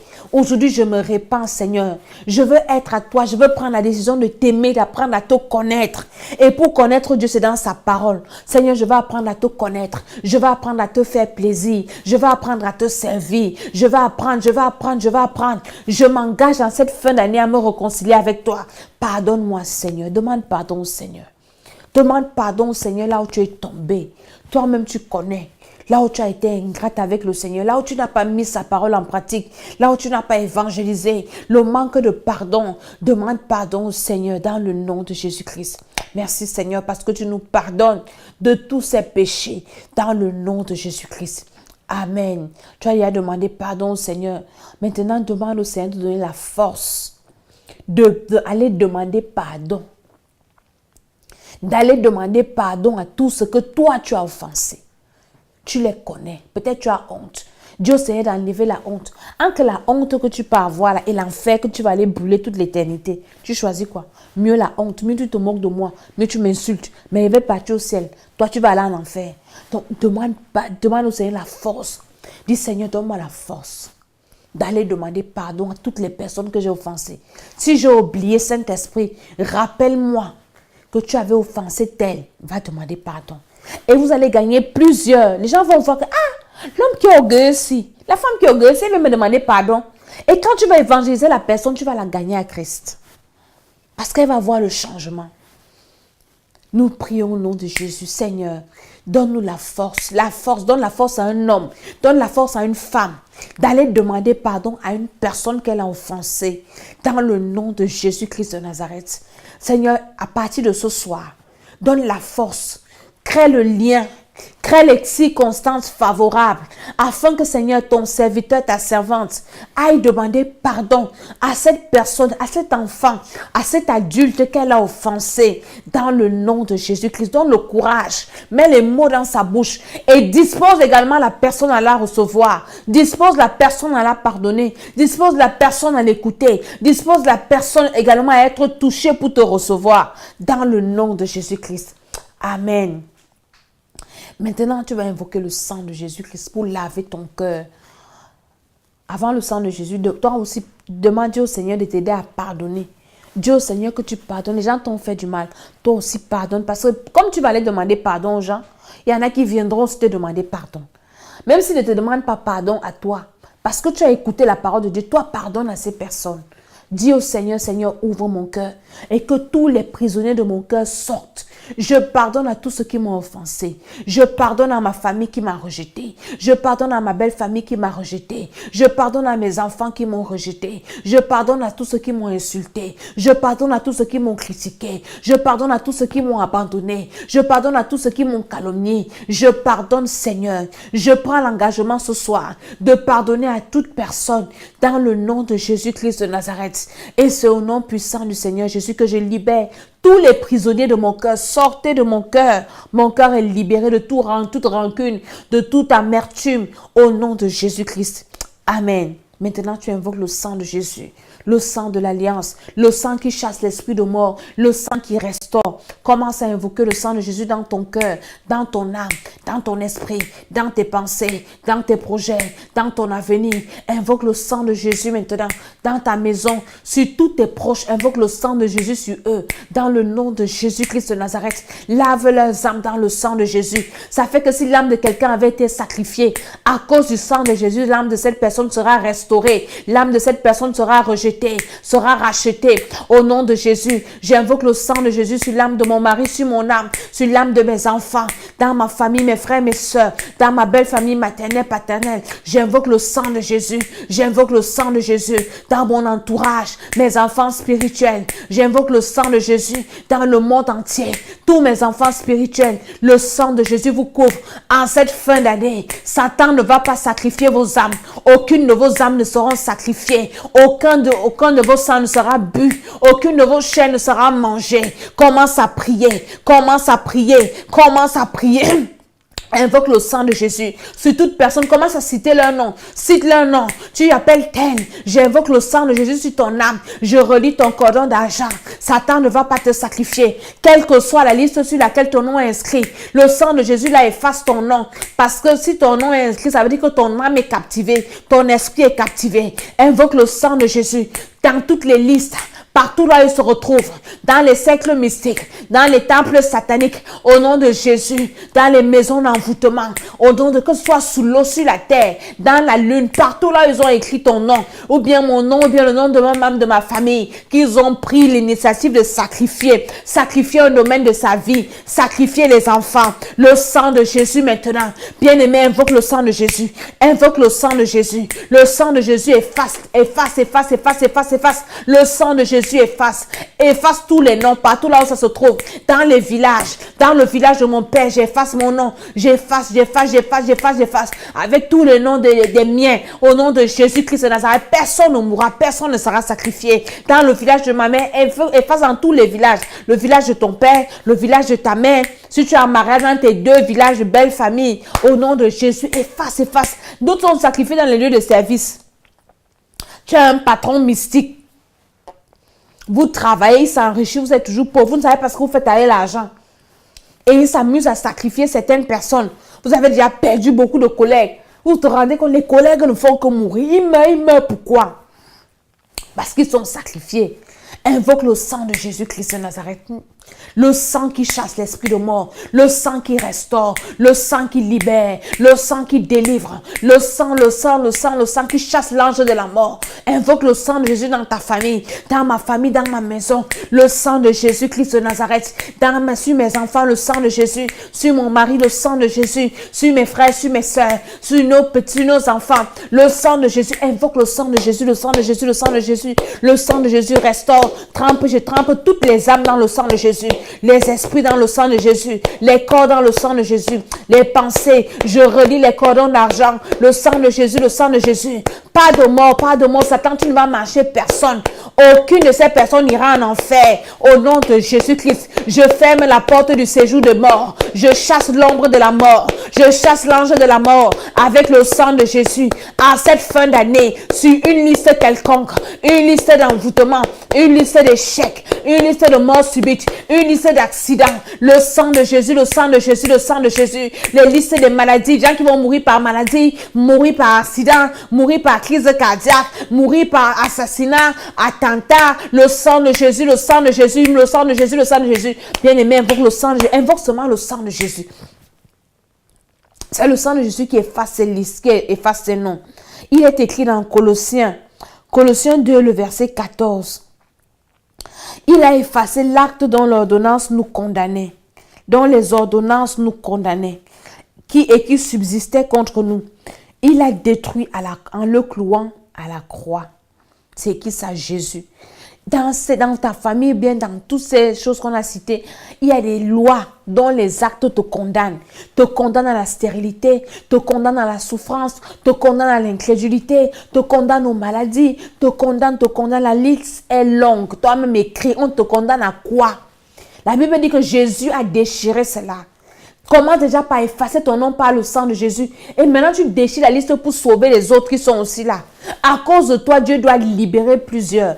À cause de toi, Dieu doit sauver. Si on avait dit que dans ta famille, personne ne va te marier. Mais à cause de toi, tu vas libérer tes soeurs et tes frères qui sont dans le célibat. Commence à effacer ton nom. Tu effaces ton nom et tu déchires cette liste dans le nom de Jésus-Christ de Nazareth. Toutes les lois dont les actes te condamnent. Il y a les lois dans les familles où personne ne peut lever la tête. Il y a les lois dans les familles où personne ne doit travailler. Il y a les lois dans les familles où personne ne doit avoir de l'argent. Il y a les lois dans la famille où personne ne doit recevoir Jésus. Où tout le monde est condamné à aller en enfer.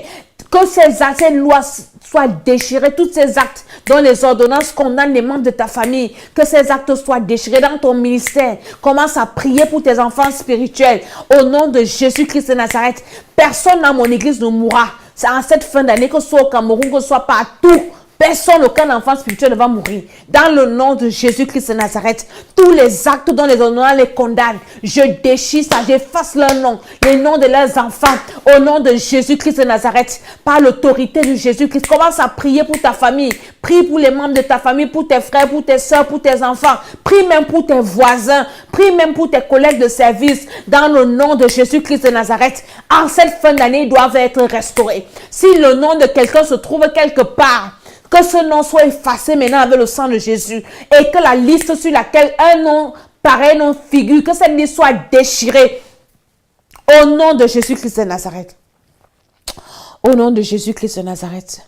Bien-aimé, on peut encore faire un sujet de prière, c'est vendredi, donc demain tu n'as rien de spécial à faire. Nous devons prier cette fin d'année. Satan est dehors. Il veut détruire les gens. Et je vous ai dit au début de l'émission que lui ne détruit pas les gens pour jouer avec eux. Si un sorcier te mange à la sorcellerie, que tu sois enfant de Dieu ou pas, tu vas en enfer. Oui, parce qu'un enfant de Dieu, le diable ne peut pas te vendre. Mais si tu meurs, parfois on pensait que les enfants de Dieu, le diable l'a tué et puis Dieu a récupéré son âme. Non, tu vas en enfer si le diable te tue. Un enfant de Dieu meurt à son temps. Et Dieu a dit que c'est aujourd'hui que je te reprends parce que tu as travaillé. Là, tu vas te reposer. Mais si tu meurs avant ton temps, mon ami, tu pars à l'enfer. Donc, nous devons prier pour détruire maintenant tous les esprits qui sont en train de travailler. Parce qu'une fois qu'ils ont fait des listes et ils ont donné à leur maître, maintenant, il y a des esprits qui sont là pour accomplir, pour amener à la réalisation tout ce qu'ils ont prévu à leur maître. Ils ont dit peut-être qu'ils vont sacrifier tes seins. Et tu vas te réveiller un bon matin, tu es en bonne santé. Après, tu commences à avoir une douleur bizarre au sein. Ton sang commence à te faire mal. Le sang fait mal, le sang fait mal. On a perdu une dame comme ça à une année à l'église. Et c'était ses enfants qu'elle avait mis au monde, qu'il avait sacrifiés. Les petits enfants que tu as accouchés, ils sont à la maison. Les enfants racontaient la sorcellerie comme s'ils causaient, ils racontaient les dessins animés. Ils ont mangé leur mère. Elle s'est levée, une belle femme. Le sang a commencé, le sang. On est parti, on a coupé une partie. On a coupé le temps d'enlever. La femme était déjà guérie, mais comme elle n'avait pas assez de foi, et les enfants étaient toujours en train de dire, cette nuit, on a mis la poche dans ta gorge pour que tu ne manges plus. Et la femme, elle, écoutait, elle croyait à ce que ses enfants disaient. Parce que la Bible dit que la foi vient de ce qu'on entend. Et les enfants là, ils ont utilisé l'autosuggestion. Et c'est comme ça que cette dame, elle est morte. On lui disait qu'elle n'écoute plus, croit en Dieu. Ces enfants ne peuvent plus rien te faire. C'était ces enfants qu'elle avait accouchés. Le sein, le sein, le sein, le sein. Tu vas commencer avec une petite douleur que tu négliges. Le doigt, le doigt, le doigt. Après, ça t'emporte. Ils sont comme ça. Donc, il y a des esprits qui travaillent pour accomplir tous les vœux que les sorciers ont fait à leur maître. Maintenant, on va se lever contre ces esprits. On va prendre autorité contre ces esprits. On va les lier. On va les détruire. On va bloquer leur travail. On va les dépouiller. Commence à prier au nom de Jésus. Tout esprit qui a reçu le mandat d'exécuter quelqu'un dans ma famille, d'exécuter ma vie, ou bien de faire envoyer le malheur, que ces esprits soient paralysés. Je prends autorité sur tout esprit, toute domination, toute autorité. Je renverse leur pouvoir. Je les dépouille de leurs armes offensives et défensives. Dans le nom de Jésus, en cette fin d'année, tout esprit mandaté pour détruire quelqu'un dans ma famille, pour amener le malheur, pour infliger une maladie, pour venir récupérer la vie de quelqu'un, pour créer les accidents, pour créer la discorde, pour créer les problèmes, pour venir créer des problèmes financiers. Le nom de Jésus, pour venir troubler mon sommeil, ou bien le sommeil de quelqu'un dans ma famille. Le feu du Saint-Esprit maintenant, sur tous ces esprits, tout ce qu'ils utilisent, les portes qu'ils utilisent, les points de contact, le feu du Saint-Esprit commence à paralyser les œuvres de ces esprits, commence à détruire les œuvres de ces esprits, commence à anéantir les œuvres de ces esprits. Au nom de Jésus-Christ de Nazareth, ils sont tous vaincus par la puissance du Saint-Esprit. Au nom de Jésus-Christ de Nazareth. Et commence maintenant à déclarer pour finir, à bénir la fin de ton année, à déclarer que personne ne sera sanctifié. Bien-aimé, tu es le propre prophète de ta vie. Commence à prophétiser sur toi ce que tu veux que Dieu fasse en cette fin d'année. La traversée, nous devons traverser en paix dans le nom de Jésus. Demande au Seigneur, commence à prophétiser. Moi et ma maison, comme Josué avait dit, nous allons servir l'Éternel. Je condamne tout le monde dans ma maison à servir Dieu. Je chasse, il n'y aura jamais de malheur dans ma maison. En cette fin d'année, il n'y aura pas de pleurs, pas de mauvaises nouvelles. La souffrance est pour mes ennemis. Toute souffrance imposée est déjà détruite. Dans le nom de Jésus, je marche de gloire en gloire. J'ai des sommeils doux et paisibles. Pas de mauvais rêves, pas d'attaque. Au nom de Jésus, je suis protégée de jour comme de nuit. Je marche, même quand je marche dans l'ombre de la vallée de la mort, je ne crains aucun mal. Parce que Dieu m'a dit ce soir, fortifie-toi et prends courage. Tout lieu que fleura la plante de mes pieds, Dieu me donne cela en possession. Nul ne tiendra devant moi. Aucun esprit ne pourra tenir devant moi. Aucun homme ne va tenir devant moi. Aucune femme, aucune situation, aucun problème ne va m'emporter. Au nom de Jésus-Christ de Nazareth, par la puissance du Saint-Esprit, tant que je vivrai, c'est la parole de Dieu. Nul ne va tenir devant moi. Au nom de Jésus, aucun problème. J'aurai toujours la victoire dans tous mes combats. Et Dieu m'a fait la promesse qu'il ne va jamais m'abandonner. Je déclare que le Seigneur ne va jamais m'abandonner. Dans mon foyer, il ne va pas m'abandonner. Dans mon ministère, il ne va pas m'abandonner. Il ne va abandonner aucun membre de ma famille. Il ne va abandonner dans mes projets. Il ne va pas m'abandonner dans mes projets. Les dossiers que je vais déposer, le Seigneur ne va pas m'abandonner. Il ne va m'abandonner nulle part. Il sera toujours avec moi. Dans le nom de Jésus. Et je vais réussir. Je prophétise. Je déclare que le Seigneur va m'aider à marcher dans ses voies. Il va m'aider à chercher sa volonté. Et il va également toucher le cœur de tous ceux qu'il a protégés dans ma famille. Pour que eux aussi servent Dieu. Au nom de Jésus-Christ de Nazareth, rien ne va m'effrayer par la puissance du Saint-Esprit. Mon Dieu avec moi partout là où j'irai. Et j'entrerai en 2018 dans la victoire. J'entrerai en 2018 la tête haute. J'entrerai en 2018 dans la joie. Pas de tristesse. Au nom de Jésus-Christ de Nazareth, le sang de Jésus, tout ce que Dieu m'a donné, tous mes biens sont trempés dans le sang de Jésus. Aucun bien ne sera volé par l'ennemi, par la puissance du Saint-Esprit. Au nom de Jésus-Christ. Amen. Alléluia. Nous avons beaucoup parlé aujourd'hui, beaucoup prié. Nous bénissons le Seigneur. Nous avons fini. Le Seigneur est fidèle. Il est fidèle, il est fidèle, il est fidèle. Dimanche, nous avons culte dans l'après-midi à Domont, 47 avenue du Général de Lannes, 95 330 à Domont. Tu es mon invité spécial. Viens également, on va prier le Seigneur en cette année. Il nous a fait le cadeau de cette merveilleuse salle il est vraiment fidèle, il est bon. Et je sais également que ton bilan, il te fera grâce. Peut-être cette année, ton bilan n'est pas positif. Mais comme tu as entamé l'année, tu as attaqué 2018 à l'avance, ton bilan de l'année prochaine, je t'assure, sera positif. Si tu écoutes tout ce que je suis en train de te dire, là, tout cela, tu mets en pratique, tu vas voir. Moi, mon bilan de cette année, il est excellent, il est parfait. Parce que Dieu est fidèle, tant spirituellement que physiquement, que matériellement, dans tous les domaines. Tout ce que j'ai demandé au Seigneur, il m'a accordé par la puissance du Saint-Esprit. Merci Seigneur, nous allons rendre grâce à Dieu pour ces moments. Nous le bénissons, nous prions que Seigneur, toutes ces prières que nous avons faites montent devant le trône de ta grâce. Nous venons détruire toute interférence, tout esprit qui pourra intercepter cette prière dans le nom de Jésus-Christ et que ta grâce se manifeste dans nos cœurs. Merci parce que nos noms sont déjà effacés dans toutes ces listes.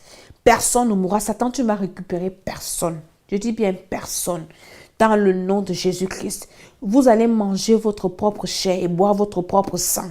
Au nom de Jésus, aucun innocent de toute personne qui a regardé cette vidéo, aucun membre de sa famille, toutes les familles représentées.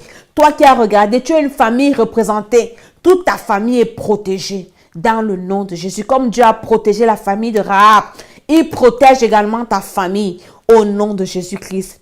Amen. Amen. Soyez tous bénis. Merci de partager cette vidéo. Invite quelqu'un à regarder. Ne sois pas égoïste. Dieu va sauver la vie de quelqu'un. Au nom de Jésus-Christ. Amen.